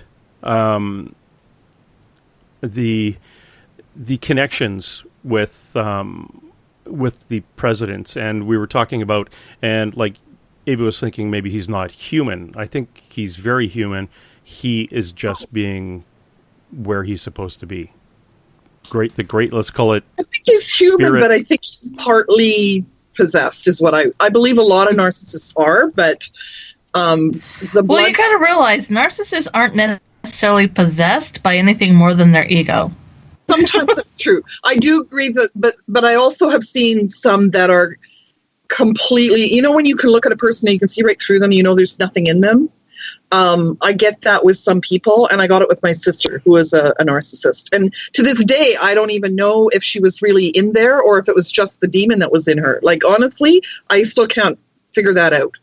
So I've been thinking a lot about it, and it started ringing bells when I heard the second blood comment. I thought, that's just weird. I mean, honestly, I've heard really, really hateful comments in all sorts of environments, from men to women and so on. And the whole blood thing is just kind of weird to me. But you could be right. I mean, I just had to think about it a lot. Yeah, right? it's that blood thing, or anything that comes out that's controversial, it is supposed to come out because he is supposed to distract and cause people to think about how he's stupid saying. he is. Well, no. Well, no. If you think about everything that's really going on that you should be focusing on, what are you focused on right now? You're focused on Trump and some comments that he made about women and blood. No. You're not actually focused on the things that should be focused on. Which is what he's covering up whenever he makes those comments. And that's where I go to every single time now. But you got to realize there's a lot more pieces here than Trump. Oh, for sure. Absolutely. So to say a person who is actually part of a machine is possessed is to say the entire machine is possessed, and that's impossible. I'm not sure I would say that. I think we all have our free will unless we're possessed. I don't think everybody's possessed. But you see, what I'm pointing out here is that he's part of a machine. Yeah. It's not just him. And he's really amazing at running a production. I mean, this is a reality TV star. I wouldn't call him a star, but I get your drift, yeah. Doesn't matter one way or the other. That's the all point is that he's reality TV. He is a reality TV persona. Yep. He ran the election as if it was reality TV, and the people responded. Yep. And what are the characters on the reality TV show that we are all drawn to? The ones who make the off-colored comments and are a little bit odd. Well, I don't, but I see what you're saying. A lot of do, yeah. Don't worry about this about you, because you're focused on something totally different. This is for the majority. This is for the masses. So what are the masses supposed to do? What are somebody like myself who doesn't connect to any kind of level of dishonesty, lack of integrity, all of those kind of things? Join a march. Write a letter. I've done that. Run for office. I've done all of the stuff that I can do. Bernie Sanders is assisting people to figure out how to run for office in their local government places, whether it's city, council, town council, local government. I live in where James is from, and I have done a lot of that on a provincial level already. because I'm on disability and there's a lot of orange stuff happening within our province. However, we just had a change in our government, and hopefully that'll make the difference. We'll see. But there was a lot. Well, I know but you know what? It couldn't get any worse. Right? But the thing is, though, is that you're not even in our government, correct? No, that's true. That's true. We're affected by it, but I'm not in it. Correct. So what you can do is support your American friends who are doing something. I do that. I mean, I'm constantly posting. I've written even on petitions that are for, congressmen in the States. I know I can do that much. And get a hold of, not necessarily your local government. I'm not sure how Canadian government works, but I know there are some individuals in Canada who are contacting the higher government levels who decide whether or not they work with the United States and how they work with the United States. Yeah, I'll be talking to my federal rep, who is a cabinet member, Hetty Fry. So that is, and I have already called the office about a few things already regarding. But don't come at it from the perspective that this man is possessed, because they won't take you as seriously. Hetty, I don't talk to them about that. Federal person that she's talking about is as crazy as a poop house rat anyway. So she would... You're not helping me, James. Okay, but she would think that... I don't think he's any worse than Harper, but I think he has flaws. He's like Gregor Robertson. Yeah, people remember the people who are listening in South Africa right now are going, what the heck is she talking about? So Ava, basically, we've flogged this to the point that I didn't get the answer to the question, actually. Sorry, I was trying to... he's not possessed. I got that. I've said that a couple of times. He's not possessed. I got that. Okay, what was the question? I wanted to the question that I asked, and you partly answered it, but it wasn't really where I was going. So pardon me if I didn't say it correctly, Skeeter. I was basically, you were saying like you guys were both saying, there's a big shift, right? There's a big shift across planet. And it's supposed to be like this. Yeah. So basically, now what we're dealing with is a bunch of people that can't get their logic straight and are very divisive, because now that Trump is in, they really want him and they think we have to put up with him and whatever. It's very divisive. How do we deal with all of that? And how is that supposed to be helpful? I mean, if it's supposed to get us to unify, how in the world does that how do we get unified over all of this? Do you want me to go there? Okay. Skeeter, you take I'll go there. Okay. I'll come at it after. You got to look at it this way. There are going to be people polarized to one side and people polarized to the other. Yeah. The goal isn't to unify us all on the same side. That's where you're getting misled. The point is that we're bringing things to the surface. We are bringing all these different communities to the surface. I follow the LGBTQ community as closely as I can without being stalking. Without stalking. And one of the people, it's an amazing drag queen. I love her. And one of the things that she pointed out that is happening with this big political turnout is that we are actually dividing ourselves a little bit more and a little bit more as we are trying to better define who we are. And that is actually separating communities. Yep. And so it's no longer just the LGBTQ, it's the LGBTQ plus, it's the LGBTQ whatever, all these different things. And she came out and she says, the more and more we divide ourselves, the more and more they can take us. We've got to decide if we are going to be a community or not. And that's what this is the push for, is to see if we can come together as a people, look past all of this other stuff and come together as a people. I agree, and I was asking you how we do that. Well, you got to let this blister happen. Yeah. You can't just say, well, how do I fix it? It's not. No, I'm not saying that. I'm saying I can't fix it. I'm not. No. I'm just one millions, right? And what your question basically said, there are a bunch of people who are running things that are crazy. How do we fix it? No, I was talking more about the people that are following those leaders that are divisive. They're not supposed to be fixed. We can't fix that. There is supposed to be a very large split in the community. Mission accomplished. Yes. Yeah. No, it's not yet. Because it's not complete yet. Yeah, you've got, not since any civil war in any other country, the Bosnians, the Serbians, the Union, the Confederacy, that where you could have that much hate for somebody who's occupied the same chunk of land you have.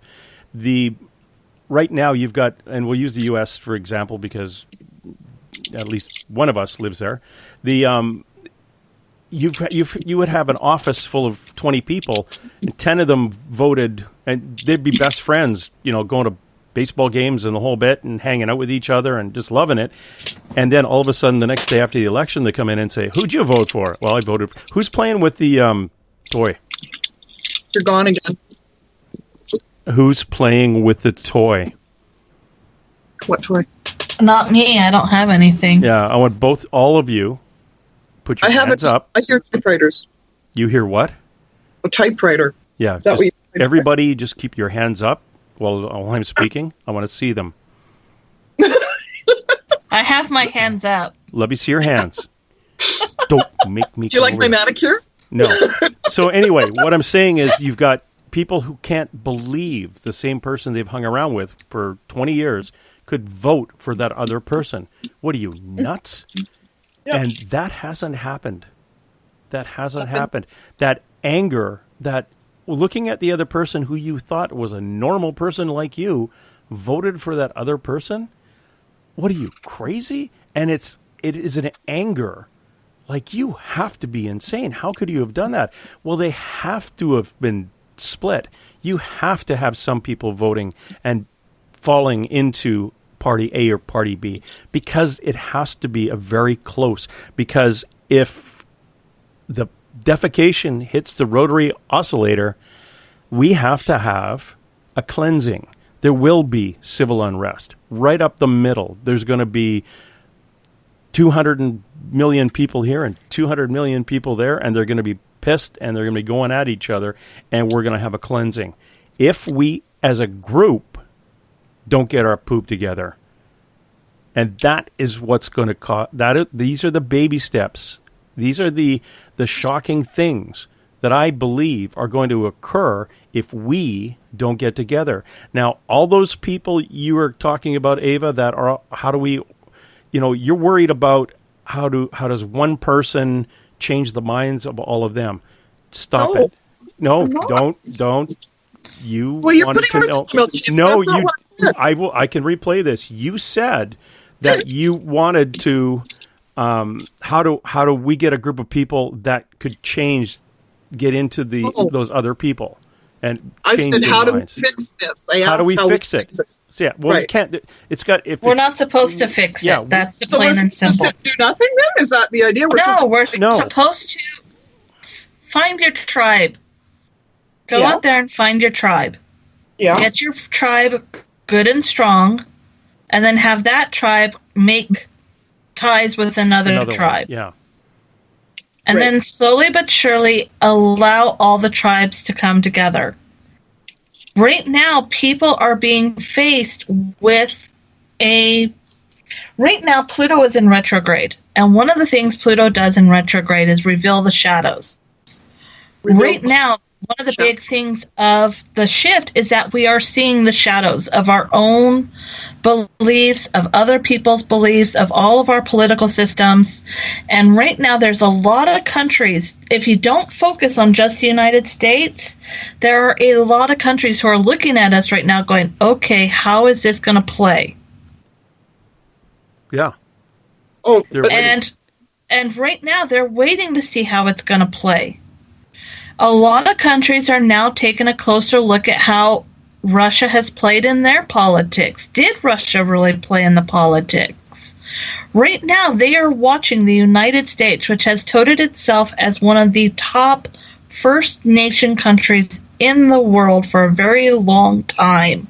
Yep. And they are watching us to see what we do. Yep. And to be real honest, we need to let that play out. So if you want to know how to fix it, let it be broken. Yeah, because it's not completely broken yet. Because others need to see how this plays out, because this is going to play out globally. Other countries are watching to see what happens when democracy is led by the super rich, by specific interest groups. Yep. And other countries are very cautiously, even in the beginning of this, we're saying, pick up a history book, and we're like, no, we got it. Yeah. We have to learn this lesson. You know, me and James were joking just before the show started about, okay. And James was like, oh, you sound like the mom when the kid's about to get on the table and do something stupid. Guess what? The rest of the world is looking at the United States going, okay. Yeah. I totally get that. I agree. I mean, there's so many countries already voicing their what the heck is going on speeches, right? Yes, but they're also not stepping in to stop it yet because they want to see where this goes. Yep. Oh, yeah. And that's one of the things. We've got to step back. We've got to step forward together to protect the things that are really important to us. Yep. But we've also got to step back and let things play out. It's like being a really good parent right now. I need to step forward and make sure you don't screw with things that are most important, that could most affect me. But I also got to let you do some stupid things or else you're not going to learn. Seriously. Mm-hmm. And the shift, if we don't allow some things to happen, the shift is going to be even worse than if we allow some things to happen, even though it's like nails on a chalkboard. So what should we allow to happen as a mother, so to speak? Let him kind of say some stupid things. And for the rallies for healthcare, for science, for women's rights, for indigenous people, for people of color, anything that you support, anything that you love that is important to you, find your tribe. And what march with them, write letters. Go for it, James. Yeah, what you're going to find is those groups that used to get along like oil and water will actually start coming together. And the speakers won't be the radical yahoos with the balaclavas and the backpacks taking out windows. They'll be articulate and good leaders and organizations. I can't remember who I had on. We talked about this, and his advice was everyone can start at home if you recycle. It's all is based on the earth and giving back. It's being kinder to the earth with starting at home in your garbage, starting at home shopping. Do I really need something with 20 different wraps of plastic around it? It's just baby steps. And that, at the end of the day, if every human started doing that and started consciously thinking about making this a better place to live, that energy and that focus will make things better. But it all starts with an individual. And we're right now talking about how do we organize the masses and get them to go do this. Well, the masses are made up of individuals, and start with the individual. And there are groups that have been around for many, many years. They all had a good idea. Some have been taken over by Looney Tunes, unfortunately, but those Looney Tunes will eventually either smarten up, wake up one day and the lights switched on, or they're going to be, mowed over by the bigger wheel. It will happen, I hope, but we need the Earth. I should say we don't need this because our conscious ego brains want everything Disneyland and everybody happy. But the Earth itself needs a change. And the only way to get there is Spirit has put people in positions around this globe to get us on a very, very precarious ledge. And that's where we are right now. So would you say Trump is the unifier, or will end up being the unifier then overall? Yeah. I don't know if he'll be the unifier, but he's going to be the one who lights the fire. Okay. Ooh, that's good. A unifier and a light up fire. That was a good one. I like it. Write that down for your book, Skeeter. That's from Skeeter's book. Hedge Witches Are Us. But yeah, what he's doing right now, he is through his statements and through his actions as a human being, he is bringing together groups that have never come together before. He's filling town halls. There's more people at town hall meetings than ever before. And protest marches too. Yeah, marches. Yeah, I very good. This is my thing on protest marches as an ex-Greenpeace radical. One of my best friends was shot and killed by a Vancouver City policeman when he was 18 and I was 17. And I didn't like police. Yeah. And I didn't like the way they were doing stuff. And it was a city policeman, not the Royal Canadian Mounted Police that I joined. And it really bothered me. And I just didn't understand how they could have done that. And what they said afterwards, and then the truth came out, and obviously that was really stupid. But a bunch of us ended up joining the police because we can change it from the inside, or we could yell and scream at them. We yell and scream at them, it's not going to change. But when we got in, I found out what a sympathetic muscle response was. Because this guy had a gun in his hand with his finger on his trigger. He grabbed my friend Rick's collar, and when he squeezed the collar, the trigger squeezed on the other hand and shot him up under his chin. So I understood that. I still didn't like the way they dealt with it afterwards. I didn't like the whole idea behind it, obviously. But it was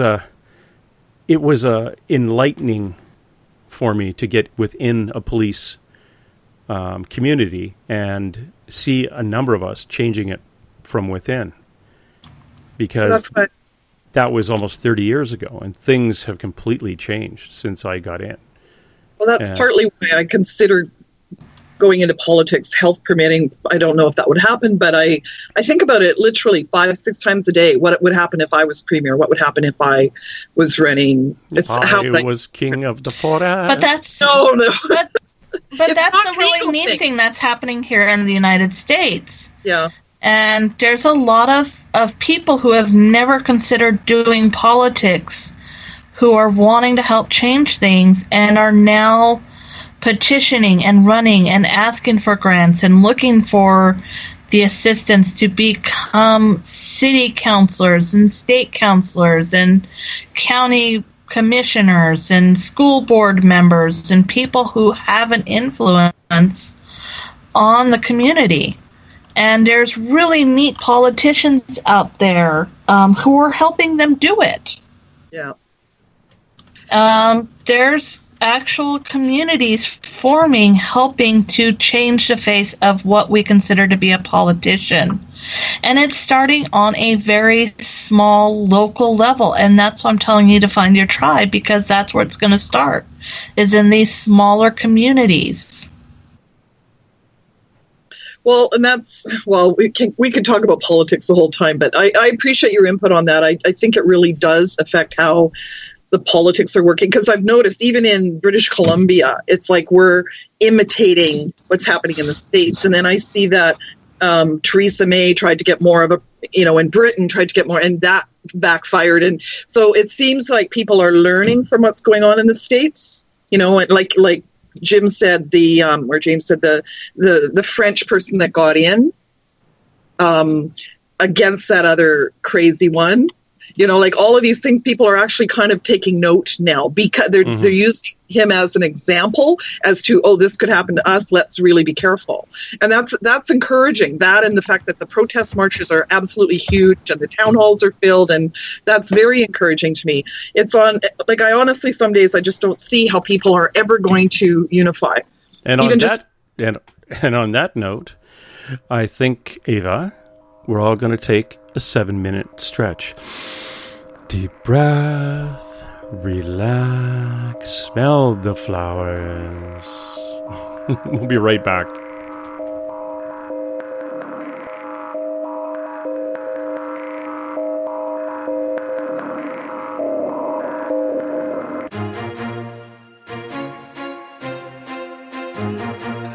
From coast to coast to coast, Blacklight Uncharted is taking on the paranormal across Canada. From ghostly hauntings to the UFOs flying above in conjunction with MUFON Canada, we're closely investigating what's going on in the northern skies and checking out the apparitions that walk among us. Check out our videos right here at spacedoutradio.com. We want to know your thoughts, we want to hear your experiences, and we want you to share your stories. The answers are out there, and we intend to find them. Would you like to become one of our space travelers? All you have to do is click on the Space Travelers icon at spacedoutradio.com. For only $5 a month, you can get access to some great prizes, as well as private monthly shows, newsletters, and a members-only section on our website. Become a space traveler today. The third Monday of every month, Spaced Out Radio is going to bring you a different look at everything paranormal. Welcome to The Reporters. Jim Mallard, Vanessa Hogel, Denise Garcia, and Christina George join me, Dave Scott, for a look at the weird and strange from the other side of the microphone. We'll break down ghosts, UFOs, cryptids, and the people investigating them. The paranormal media has never been heard like this. Come listen to The Reporters. It's paranormal news at its finest. Welcome to The Encounter. At spaceoutradio.com, The Encounter online is SOR's trusted news source for everything weird and strange going on around the world. This is news editor Eric Marcum. Our team of journalists are scouring the planet for those strange stories that rarely make the mainstream. No fear-mongering or fake news here. Head over to spaceoutradio.com and encounter The Encounter.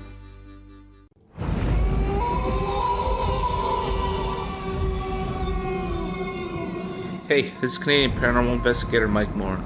The third Wednesday of every month, I'll be teaming up with Dave Scott to bring you Ghosts of the Great White North. Each month, we will bring on guests from across Canada to discuss their ghostly encounters. Canada is a paranormal hotbed with stories you've never heard, so we're going to bring them to you. So get comfy on your Chesterfield, grab a donut, and join us, eh?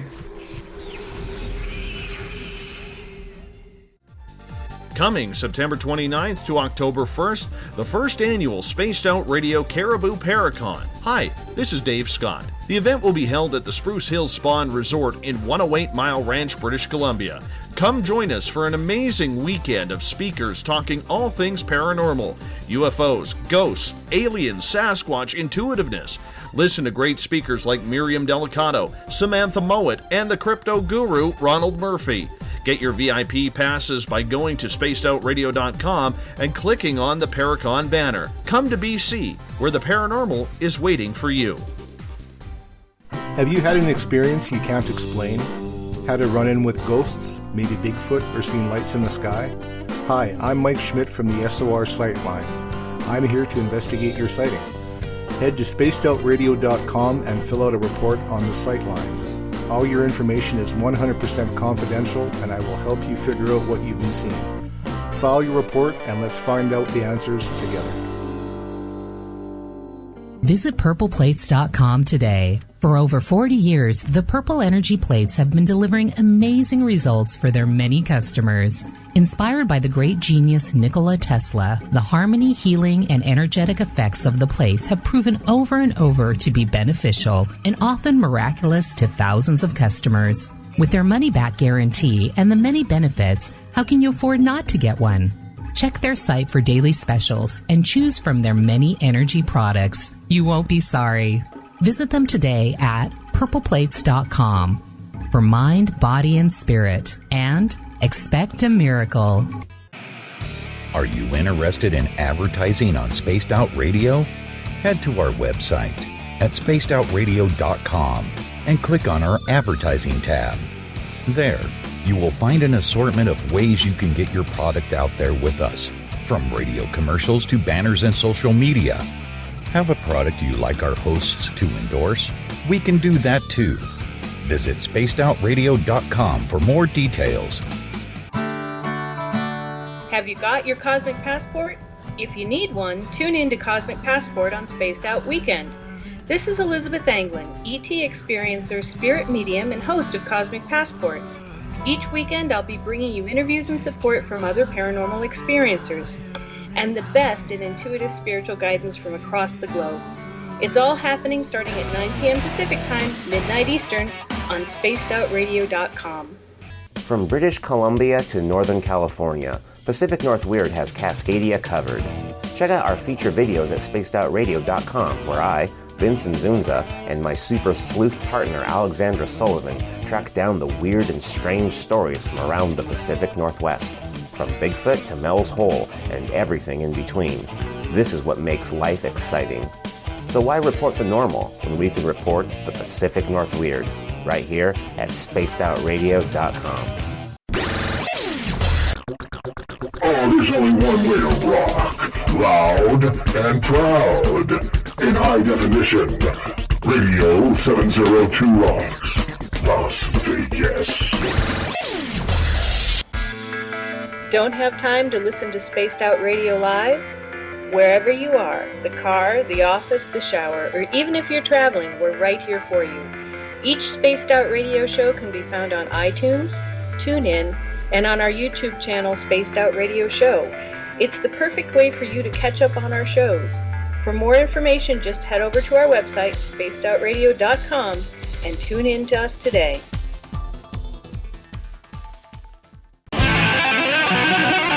Tonight's edition of Spaced Out Weekend is brought to you by spacedoutradio.com, where you can now sign up to become a Space Traveler member. Now, for the final time tonight, here's Spaced Out Weekend's James Tyson. Welcome back, everybody. Thank you, young David. We are talking to Skeeter on the shift. It is one of those contentious subjects, whether it's world politics, local politics, global warming, global cooling, whatever else we want to talk about in this stuff. Was it, the cows make too much poop and therefore it's affecting the friggin' whatever. It's like, seriously, it is very, very, everyone's got opinion on this. Yeah, it is one of those things that we've been talking about this off and on for a couple of months now. We've gone through what's going to happen, the banking crisis, and nobody being able to get a check out of the bank because the banking system shuts down. Then eventually we're not going to get the ATMs working. We're not, the people who work in the banks aren't going to want to work there. They're just going to walk away. It's going to be interesting. But again, what is the timeline? Do we want to know what's happening tomorrow? Do we want to? Well, I guess if it's tomorrow, you'd pretty well know today if it's coming tomorrow. We had a lovely gentleman on who decoded the Nostradamus quatrains, and he talks about, linking these perfectly through mathematics, going back and hitting them all his historic quatrains and saying, yeah, if you translated it perfectly from French using these calculations, we got the dates, we got the time, we know exactly what was going to happen. Well, he takes that into the future. Do we really want to know what date or what month a nuclear device is going to be detonated over the city of New York? Well, if you want, go buy his book. It's there. A lot of this information has been floating around in libraries for 100 years. Prophets, seers, they've seen things. The shift was supposed to happen in 2012. Remember when everyone panicked about that crazy calendar? Oh my God, it ends in 2012. Oh, the world's going to come to an end. We better sell our stocks. What? Yeah, that because you want to die with money. But really, all they did is it ran out of rock. It's like, really? How much rock do you want? It's one of those things. It's, we can go back. We can panic over stuff we don't understand, take a deep breath, or try to think our way through things we don't understand. Whether it's a politician saying, what?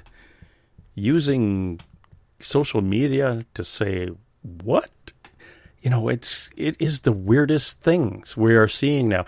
I know a lot of us up here in Canada who get CNN and Fox, we just kind of split screen them. It's like, okay, so you are against these guys and these guys are against those. It's like me.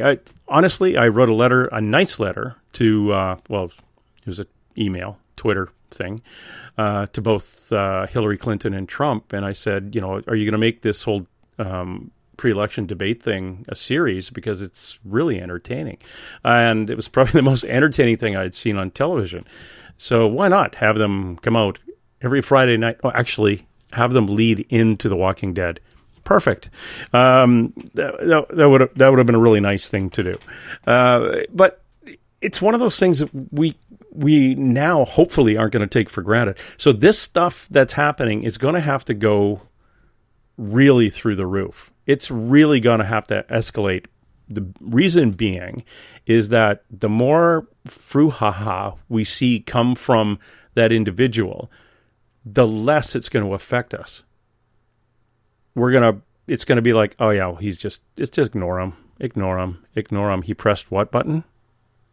Things are going to have to escalate to the point where it's going to get our attention again, or that crazy mainstream media, the evil monster glowing in the dark that says bad things about him.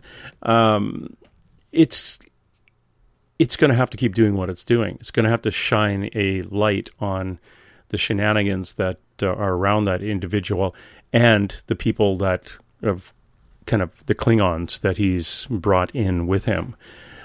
He needs a good enema to clean some of those guys out. He needs to clean out that swamp. And I mean his family. So, yeah. Okay, so I'm going to bring Skeeter back in here. We're going to talk about this again. Ava, unless you're going to debate, turn your microphone off. Because you have a laugh that can knock a buzzard off. Hold on. Skeeter. What? Yes. We've been flogging this for quite a while, this shift thing. The timeline is what's of interest. Now, you've had some meetings, yes, unexpected meetings with beings from, outside of our neighborhood who really don't want you talking about this. Is the timeline one of the big things they don't want you talking about, or is it the shift itself? The timeline. Oh, great. Why not? Ladies and gentlemen, Ava, we got... The reason is, and it's the same reason that we talked about when the gentleman with the codes was on. Oh, the Nostradamus thing, yeah. The Nostradamus thing. It's the fact that humans, an individual human, if you provided this information to them, would react rationally and appropriately. Humans, as a whole, are not rational in any way, shape, or form. I disagree, kind of, sort of, maybe. Okay, and their point is that if we provide very specific dates and something happens to help because the future is so fragile, if something happens to knock that particular date off center or completely avoids that event, then people go, oh, that was just a bunch of BS and we need to move forward, and oh, that's just whatever. When the truth of it is, all of a sudden we're not continuing to work towards changing those future events that are still on the table. Yeah. So if I gave you specific dates, like there's one coming up rather soon, and I told you what was going to happen on this day, if we as a whole manage to boink it and avoid it, nobody would believe what's coming in the next year. Right. And that's the thing. You know, we've gone a long way to start proving that people who have a extrasensory perception, we'll call it, people who are psychic, people who can communicate with spirit. It's been a long time since people like you can actually speak out loud about the things you do. All we need is a couple of those, oh my God, the world's going to come to an end, and it didn't happen, and people go, okay, don't listen to the hedge witch anymore. Yeah. But the hedge witch actually has some more stuff to say. So again, based on our free will, the free will of the masses, yes, or how badly we're screwing up, and it's like, you know what? Nice try. We need a cleansing. You've got how many 9 billion people on Earth? We're going to knock it down to 3. And, exactly. Yeah. Have you watched Soylent Green? We'll have a lot to eat. No problem. You know, cannibalism is not one of the 10 commandments. No, it's not. No, there's nothing that says you can't eat people, according to Moses. You have to eat them alive, though, right? Because you can't kill people. No, they have to be already deceased. Yeah. So, like, if James is in a location where if a body comes floating up, he can catch it and cook it. Yeah, because I'm at 198 feet above sea level, and it's a 200 foot wave that's going to come in. So those people in downtown Vancouver are going to wash right out. What floor are you on, Ava? 10. There you go. That's about 100 feet. Mind you, that's only 100, maybe 160 feet, and you're 30 feet above sea level. You'll make it. You won't be able to go to the basement, but that is if the building. You're telling me I should get a life jacket, right? No, that's not going to help. Just take a felt pen, write your blood type on your forehead, and actually, you won't need a life jacket. You can just jump out your balcony and swim away. Okay, you're scaring me now. Oh. Shouldn't. But the point is, going back to the whole thing about, why isn't it that we're not allowed to give dates? It's just because of what you're talking about. I mean, we can joke about it, we can play with it, but whether or not we take the date seriously, and if the date comes and goes, nobody's going to believe it. There's a gentleman that I'd love to get on the shift, because he actually had some spot-on dates in the 90s, late 80s, early 90s. But the thing is, though, is that things happened both amongst humans and ET-wise that helped divert those massive changes. The timeline was pushed. Doing what I do,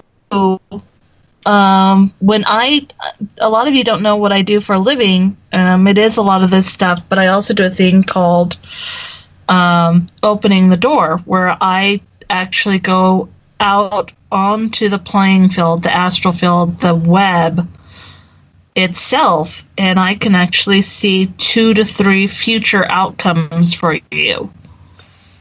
And I can give you directions on what to do, and I can give you a rough timeline, But there's two things I always warn people of. One, the future is fragile. So if you do something between now and then that completely derails it, it's null and void. Two, if you follow a lot of what I give you and do it within that timeline, it also changes the future timeline. And a lot of really good things can happen. I've had a couple of clients who have done exactly what I've told them to, and I'm getting calls back from them going, oh my God, you were so right, this is amazing and amazing. And I've got other clients who are calling me going, I want my money back. And I'm like, did you do what I told you to? Well, no, but you said this would happen. And I'm like, but did you do what I told you needed to do? No. Well, that's your free will. We have free will. And that's why providing dates isn't going to help, because I could tell you, hey, James, the world's going to end unless you clean your bedroom within the next hour. James has the free will to, well, does cleaning my room include not shoving it all under my bed and in the closet where nobody can see it? Or does it actually mean me cleaning out and taking care of it? Or buying a new house. Or buying a new house altogether and not even worrying about the old bedroom. And those options could greatly affect the rest of us. Oh, wow. In what way? Like inviting you all over? Yeah. Well, like if I tell you that it means cleaning your room, actually going through your room, removing things that are emotionally, mentally, physically toxic to you, and cleaning it so that it is a proper living space that allows you the energy and blank space you need to create your own opportunities. If you just shove everything under the bed, that energy is still there. If you shove everything in the closet, that energy is still there. If you leave it all behind and move into a new house, that energy is still there. It's just not affecting you directly, but it's going to affect the people who follow it behind you, thus still affecting the global situation. Right. So if you actually go to the effort to clean your room, clean out all those things, you've then changed the course, the path of all humanity by doing what you were told. Yes. And then you look back at me and go, okay, I cleaned my room, now what? Well, there's no big fireworks or fanfare, but you have now altered the path of humanity by doing what you were told to do. Oh. So when I become subservient to the person who tells me to clean things up, I've altered their I'm kidding. We have a caller. Who is beaming in from Alberta, Canada? It's Craig. Craig, how are you? Oh, good. Come on in. Just listening to Skeeter talk about like timelines and stuff. It's like reality is like an algorithm, right? It all the branches that have already been decided, but you have choices to take as your path goes through them. You know, and as you're doing that as well, like the way you interact with your reality and your mood, right? You'll attract certain things. So. I just want to say, like, I really agree with that. I think that's an awesome point to make. Yeah. Thank you very much. Because it does. It really does affect what happens. I mean, there's a lot of truth to you manifest what you talk about. If you talk about the world being sucky and crappy all the time, guess what? The world is going to be crappy and sucky. You're attracting it. And I just wanted to ask, Peter. Yeah. When it comes to like this shift, do you actually see like a split of the Earth? I don't see a split of the Earth, but I see a massive house cleaning. Well, tell them about the magnetic pole. With the magnetic pole, the magnetic pole has flipped a couple times already. And it hasn't, shattered the Earth or anything, but it has upset tides, it's upset weather patterns. And by upsetting tides and weather patterns, you affect the vegetation and rainfall and everything else on the mainland. it really does upset everything. Yeah. And mostly, whether it's been ice ages or massive droughts or whatever has occurred after these past shifts in the poles, we've always been able to adapt or evolve to handle it. This is why our fossil records are so important, and an understanding of evolution is so important. I don't care if you believe it or not, it's there. There's records. There is evidence of it. I don't care if you agree or disagree, but there is evidence. And it's these things that have always allowed us to recover. However, with the current state of things, where we're doing more to manipulate tides and manipulate things, humans aren't necessarily evolvers as we are manipulators. And as these poles are getting ready to shift, we've done a lot to where as the Earth shifts its natural balance against what we've done to its natural balance, I don't necessarily see as you're going to see a split, but you're definitely going to see some things happening in the tectonic plates. You're going to see things happening in ocean tides. You're going to see things happening that we haven't seen happen since the dinosaurs' time, where it's literally not necessarily a split, but it's like a dog shaking and the fleas are going to be holding on for dear life. Does that make sense? Yeah, for sure. Yeah, when I say split, I'm referring more to like a metaphysical split, like the leaving of certain entities that have a an awareness of self and their reality, I guess. I don't know. If you're talking about the veil, then yes, there is going to be a massive splitting between our world and their world. And that is something one of my guides, Charlie, is actually behind. As far as they're concerned, humans and those that have bred in with humans and those who are part human, these mutts, basically, we've been trying. We've stopped this before. If you guys can't wake up, we're out of here. We're going back home. And there's already a motion in motion. There's already things in motion to take these veils, these other layers, and bring them back together into one whole thing and take that one whole thing back to where it came from. Okay. Can you ask Charlie about the quickening of the Schumann resonance, like the resonance of Earth, and how that affects the human psyche? The way it's affecting the human psyche is that we are experiencing higher levels of what psychologists call bipolarism. But it's not in such a way that we would call it bipolar. It's just these swings. It's social emotional swings.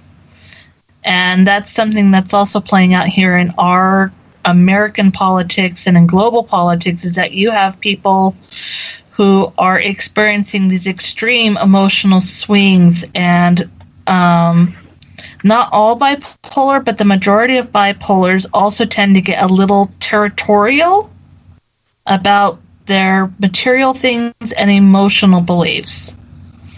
And that's because these are things that they hold on to that help them feel stable. Does that make sense? Oh, yeah, comfort's king, man. Everybody wants to be comfortable.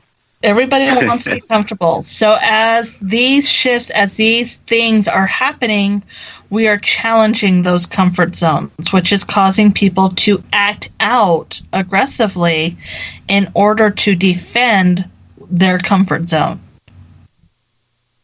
And it causes a bit of a, oh, dude, what's wrong with you?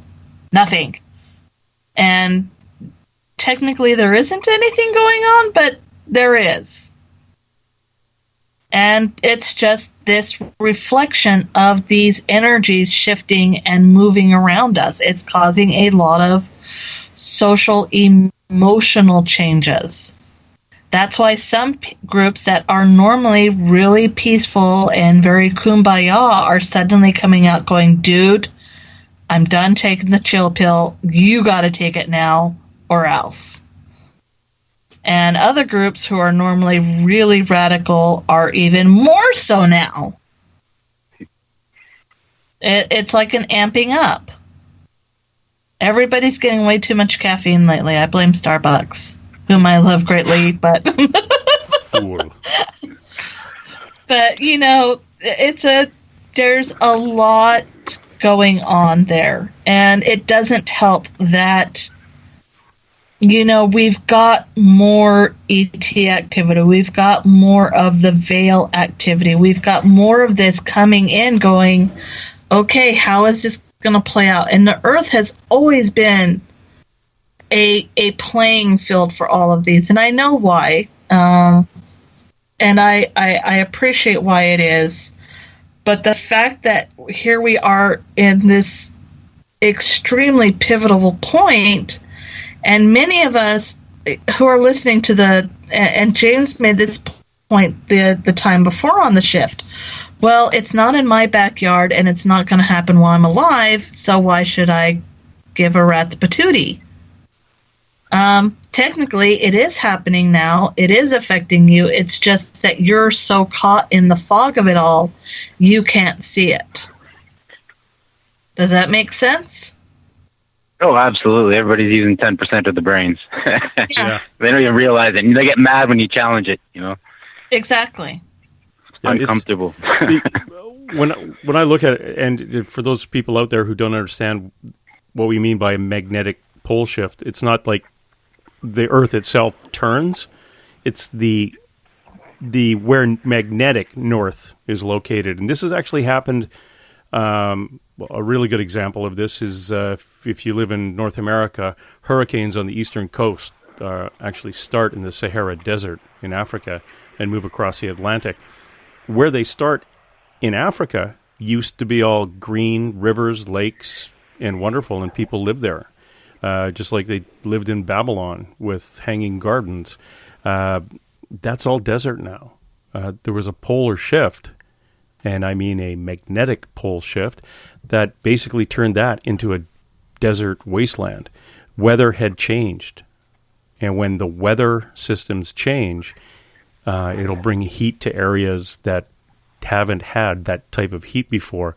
It'll cool down areas that have never been that cold. So that's going to wake up the neighborhood. You're going to be, there's going to be snow tires in Hawaii.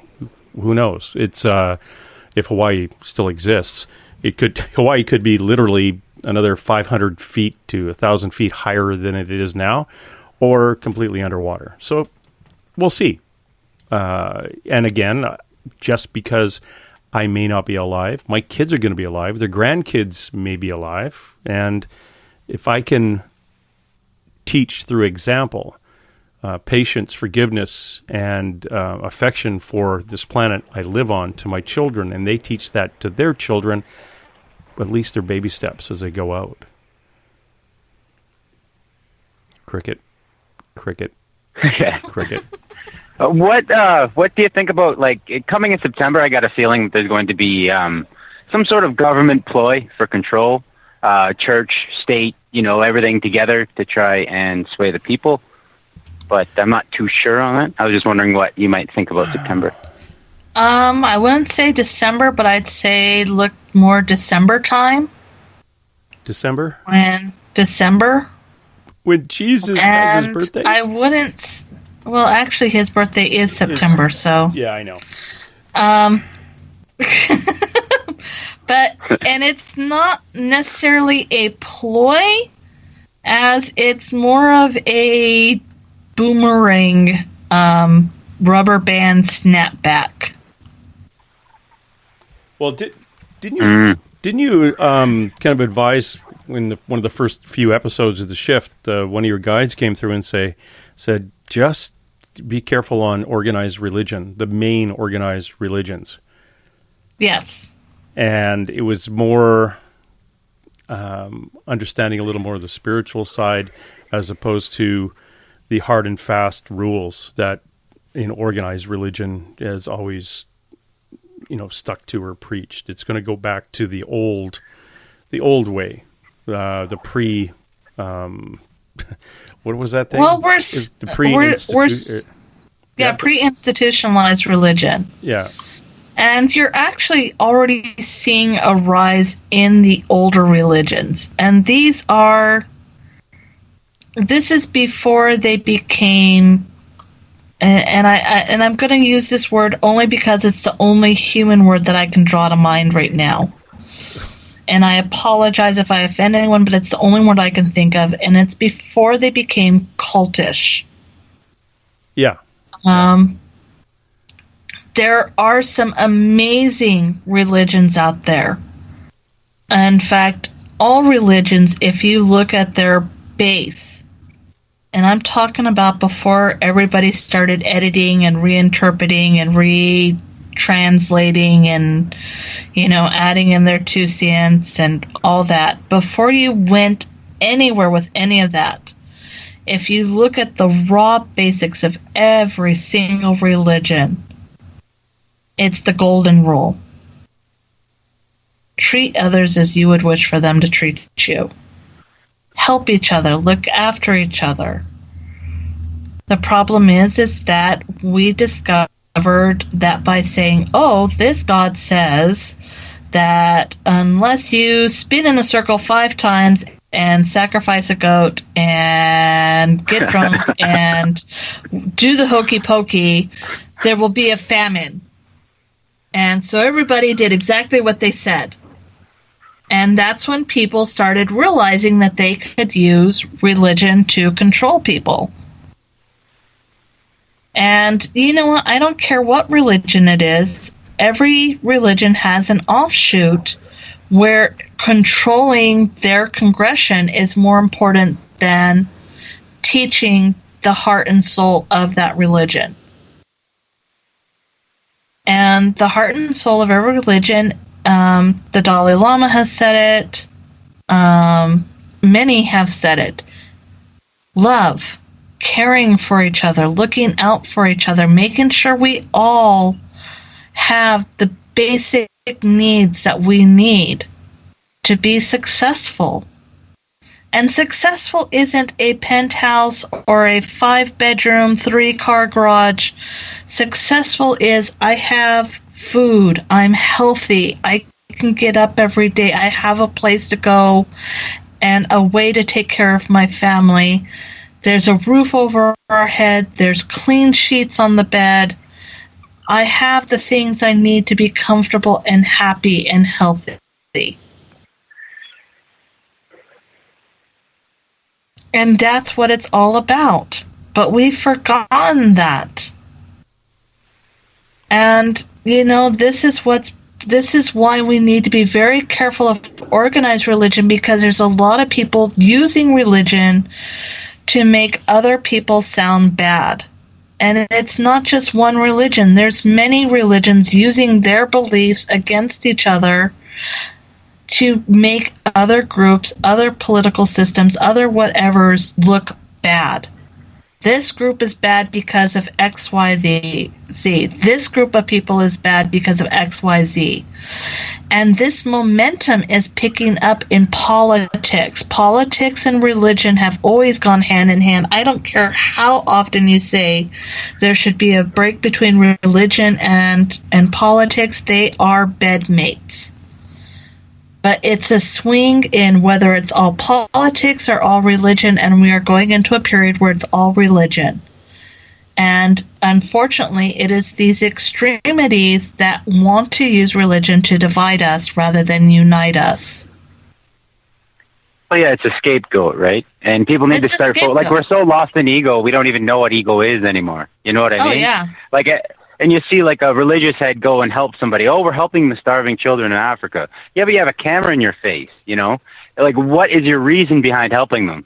It's PR, you know what I'm saying? Yeah. So it's ego. You're just feeding this reality, this fractal of ego, you know? It's terrible. Well, you know, it's really funny. When the campaign trails are going, you'll see a politician go to a food bank or a soup kitchen or whatever, and they'll be helping the people. And you're like, well, that's nice that you were there that day, but what about the people who are there 24/7, 350 whatever days of the month, year?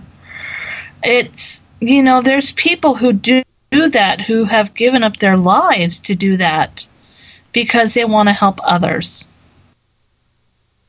Yeah, and they should be the politicians. It should be the politicians, and it's really funny because here in the United States, they're trying to change the healthcare, but it's really funny because the politicians have exempted themselves from the healthcare that they are going to be replacing the healthcare with.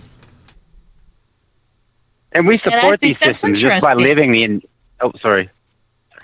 No, you go now. It is interesting, yeah. But like we give these systems power, and we put these people in power just by living on ego, by our perspectives, right? We see these people for, oh, okay, well, he's an elite, he's a politician, right? But we don't see them for who they are. We just take them for what we perceive them as, and we don't realize what we're perceiving them as is ego, right? They rise to the top because we're all living on the same energy, right? It keeps our minds limited, and it keeps this system in place. And all we need to do is just drop that ego. You buy a pickup truck that's gonna, or a sports car that's gonna help you pick up some girl, right? Where you perceive that that's what you need because you've seen another guy like purchase that same vehicle and have success with it with the opposite sex, right? So automatically you perceive that as being a better person, right? Oh, I need to buy that. Or Max on the kids show, right? He's the coolest guy because he's good looking, he's got rich parents, right? Everybody looks up to him, and it's just a fractal of what we live, right? So we go into kindergarten, we perceive these people as better than us just because of their looks or their upbringing or their parents, right? And then we get into high school and it gets worse, right? We get into university or workplaces, and then it goes into government, and then it goes into the financial system. And we're all propagating it by living on this wrong energy. And we're so blind to it, we don't even know what it is anymore. And we're so silly, like in the way we think, right? We think we have no power. But just by not living on ego energy, you're corrupting the fractals in which our reality produces, right? Exactly. You're corrupting the algorithm, yes. So if enough people change their darn mind, so I was going to swear, and stop living on the wrong energy, right? You can literally change, like the next person that gets elected, there's going to be one guy that's going to change that one vote that's going to screw over every single one of the 99% of the United States, right? And he won't vote that way just because someone else's energy put that person in place. People saw him for what he is, not the ego perception of what you thought he should be. You know what I mean? So, but the thing is that everybody who's running for politics is ego-based. Oh, exactly. That's why they're at the top, right? Anybody, the most damaged people on this darn planet rise to the top because they're trying to fill And they've messaged me, and they're very fond of me. And for those of you who don't know, I may sound like I'm only 100 pounds, but I'm over 200. And this lovely gentleman was really sweet. I was really excited to meet him. He was really excited to meet me. And then he met me, and the first things out of his mouth, and his face was very disappointed, was, "You're not who I was expecting." Yeah, expectations. They're never going to meet reality, you know? No. It's just so ridiculous. Oh, I hate it so much. No one expects a Spanish Inquisition. If I was very cute, very thin, very beautiful, he would have been totally into it. But that told me where he is. When we're doing things in our daily lives, we start building expectations of what it should look like, what it should be like. We have these false identities of what someone who is spiritually inclined should look like. We have these weird conditions for what success looks like, what is happiness, what is joy, what is being in a good place. And this is part of what contributes to depression, anxiety, all sorts of different conditions that we wouldn't normally have. Very early on in the shift, I was talking about how the 10 Commandments aren't commandments. They are warning signs. Why would we have the need to covet our neighbor's belongings if we have what we have? Why would we feel the need to kill someone if we have everything that we need within us to take care of us? Why would we have the need to believe in any other thing if what we believe in is taking care of us? These are warning signs. For sure. And the funny thing is the same thing like creates all the divisions within us, right? Like people will take this idea like, okay, I'm right, you're left. I have this idea where this is right? Somebody else goes and attacks that. You're not self-confident enough to say, okay, well, maybe we could meet in the middle, right? No, you protect that idea because you think that it makes you a better person than the other person, right? So you've placed your emotional happiness into that freaking idea. So as soon as somebody comes to attack it, you move the opposite way. Oh, no, I'm going to keep getting better and better and better than you, right? When in reality, you're just dividing each other, right? Both sides. Just it's ridiculous. And it's what's wrong with, like, archaeology and history, right? You got some guy at Princeton who has, like, the highest job, and he has a certain belief, like where he found a discovery, right, back in the 60s or whatever. So he's in his position because he found that discovery, and he created a hypothesis on what actually happened during that time, right? So when somebody else comes up with something that challenges his idea, well, everybody else looks up to this guy to get a job at Princeton later on, right? They all want a tenure there and maybe get his job later, right? So when somebody else comes with some new discovery, right, they'll completely bury it and hide it just out of ego, right? Just to justify themselves. But on the flip side of that, we also have where we have heroes and we come back and we want to tear down our heroes. Not only do we want to protect certain heroes, but we want to tear down others. I mean, you think about it. Just to justify your hero. Yeah, for sure. I mean, we have some really good people that have been around and have come and gone. And then we come back and go, oh, well, they were into this or they were into that or they did this or they did that. That doesn't lessen what they did that was good. In fact, if they did something really horrid, yeah, it does kind of taint your mind about it. But if they also did something really good that benefited a lot of people, don't ruin that really good for those people. Because that may be the only good they know. But you got to take both sides of the coin too, right? You can't just take one. You got to know the whole thing. You can't run from the negative because it's there to move and show you, right? To teach you. Yeah, but if you're too stubborn to change in your life. Sorry? If you're using it to destroy someone because... Oh, yeah, with the wrong intention. Yes.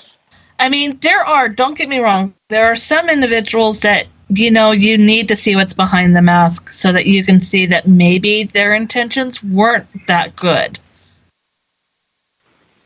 But you never know.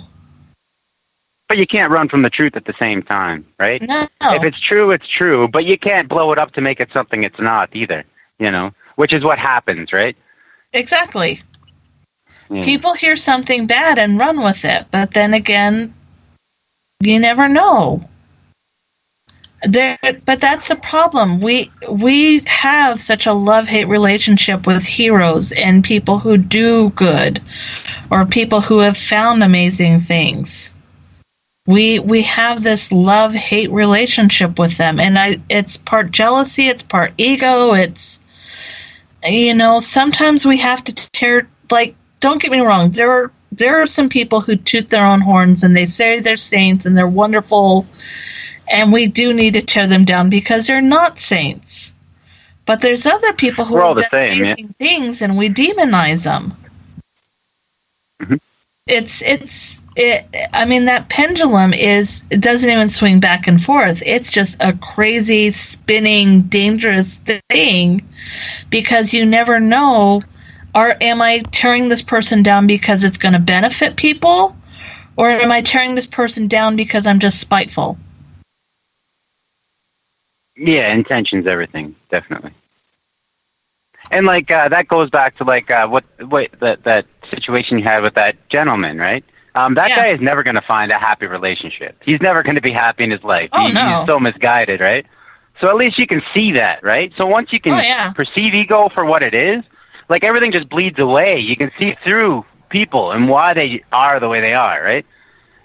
And you can try to help them, but like they're not going to learn until they learn, right? And that's where the negative comes up, right? Because life wants you to change. Life wants you to learn, right? That's why we're here. Oh, yeah. So when you get negative in your life, you've been stubborn enough to build something up in your life where life needs to slap you upside the head, you know? Absolutely just has to slap you. Yeah. You're not going to move, I'm going to move you. The easiest part of my job as a policeman is when people came up to me and talked to me like I was just another person. It wasn't like, oh, I can't go walk up and talk to the policeman, you know, because they're not human. They come out of a box and they come in a car and they drive around and they have rules. And they just come up to me and say, hey, I saw this happen, or hey, how you doing today? It was the easiest thing to deal with. It's that perception of, it's like driving a police car on a highway. You guys take a look at this. You see a police car driving on a highway, there's a guy driving slow in front of him, a guy driving in his blind spot, and a guy tailgating him. And he can't get out of there because they're all afraid, A, to pass him, B, to speed up and actually do the friggin' speed limit or 10 over. And it was the most irritating thing. Sometimes I would just hit the siren and lights and take off at a high speed, pull over and go, okay, I'm out of that little basket. See, I was afraid it might be my little brother, so... Oh, okay. But it was that fear of, you see people thinking, oh, I must be doing something wrong. I'm going to get in trouble.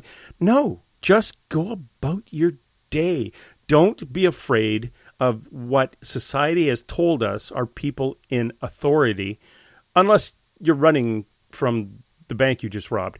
Then you could probably get in trouble. But the rest of the time, if the guy's the bank manager and you've got a problem with the bank, go to the bank manager. You know, don't piss around with the tellers and get pushed off by some other lady who manages the tellers. Go right to the bank manager. They're people. All they are is they have better shoes than the person behind the till. It's not a big deal. Get through your head that no one is better than you. And if you need, like there are people with better skill sets than me, I am not going to change the transmission on my motorcycle.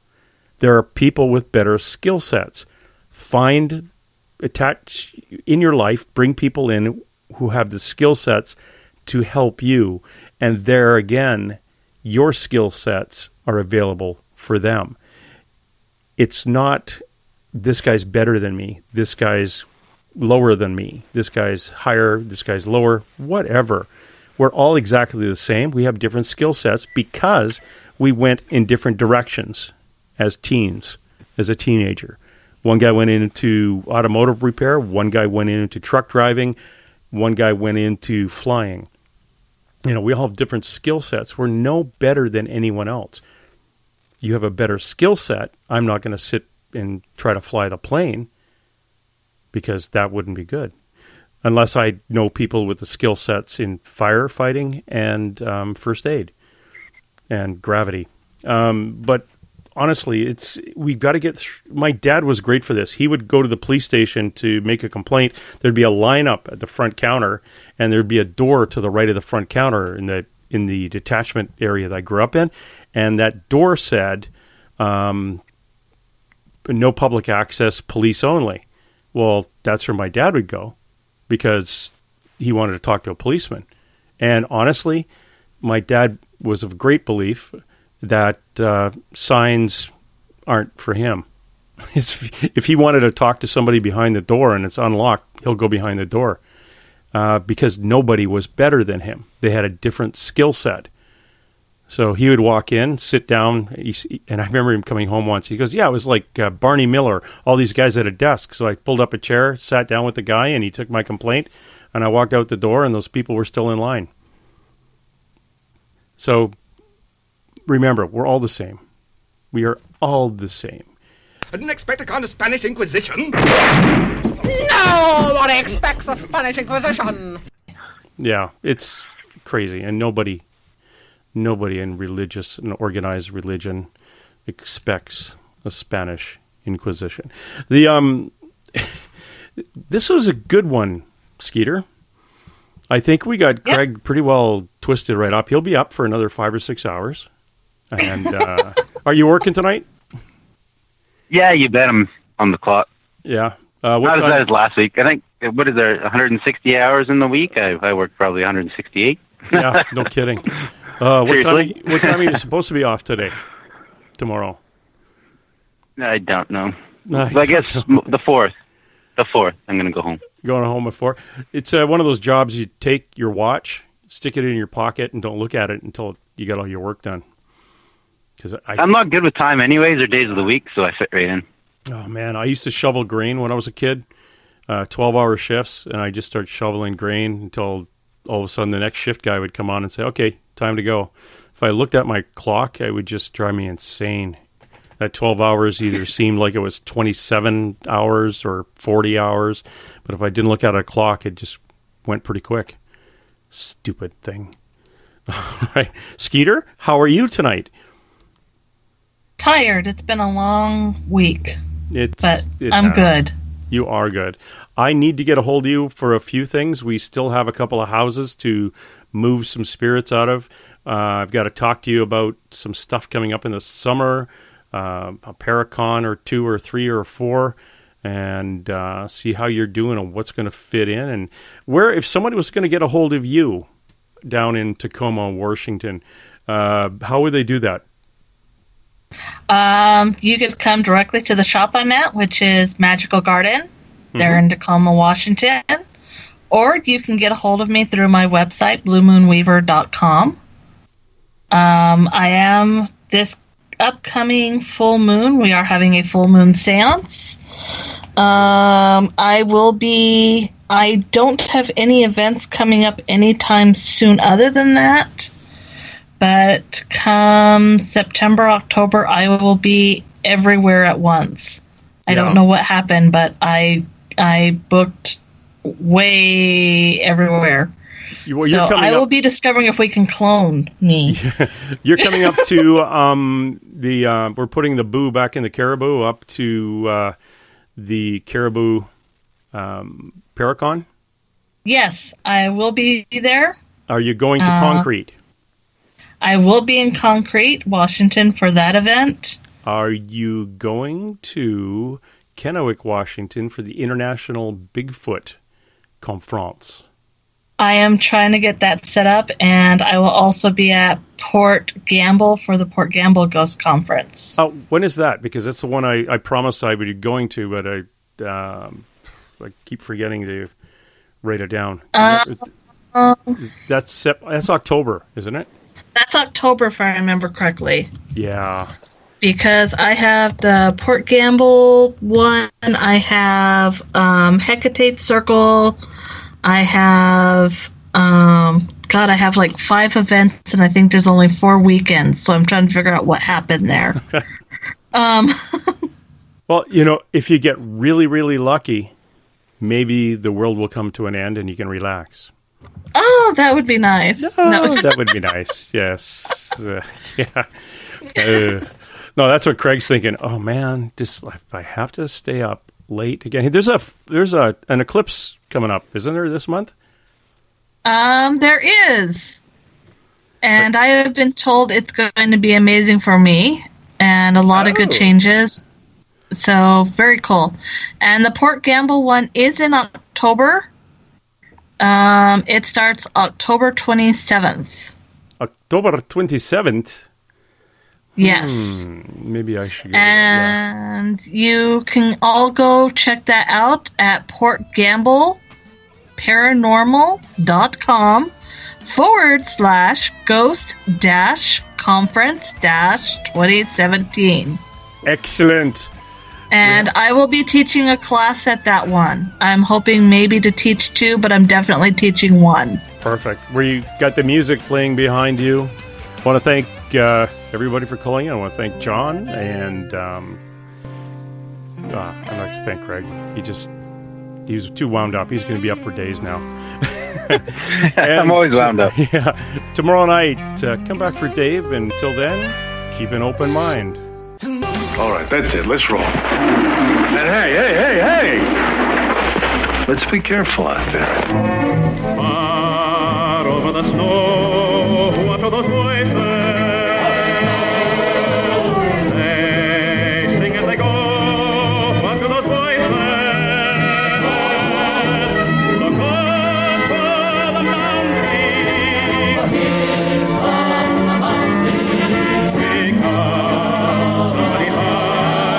Somebody better hide on through the hill, like a pack of angry wolves on the trail. We are after you, dead or alive. We are out to get you, dead or alive. And forget your soul. If you're the one, better run away. Son, you are done. Throw your gun away. Here come the Mounties to get the man they're after now. Through the hail, like a pack of angry wolves on the trail. Dead or alive, we are out to get you, dead or alive. If you're the one, better run away. Son, you are done, throw your gun away. Here come the Mounties to get the man they're after. No!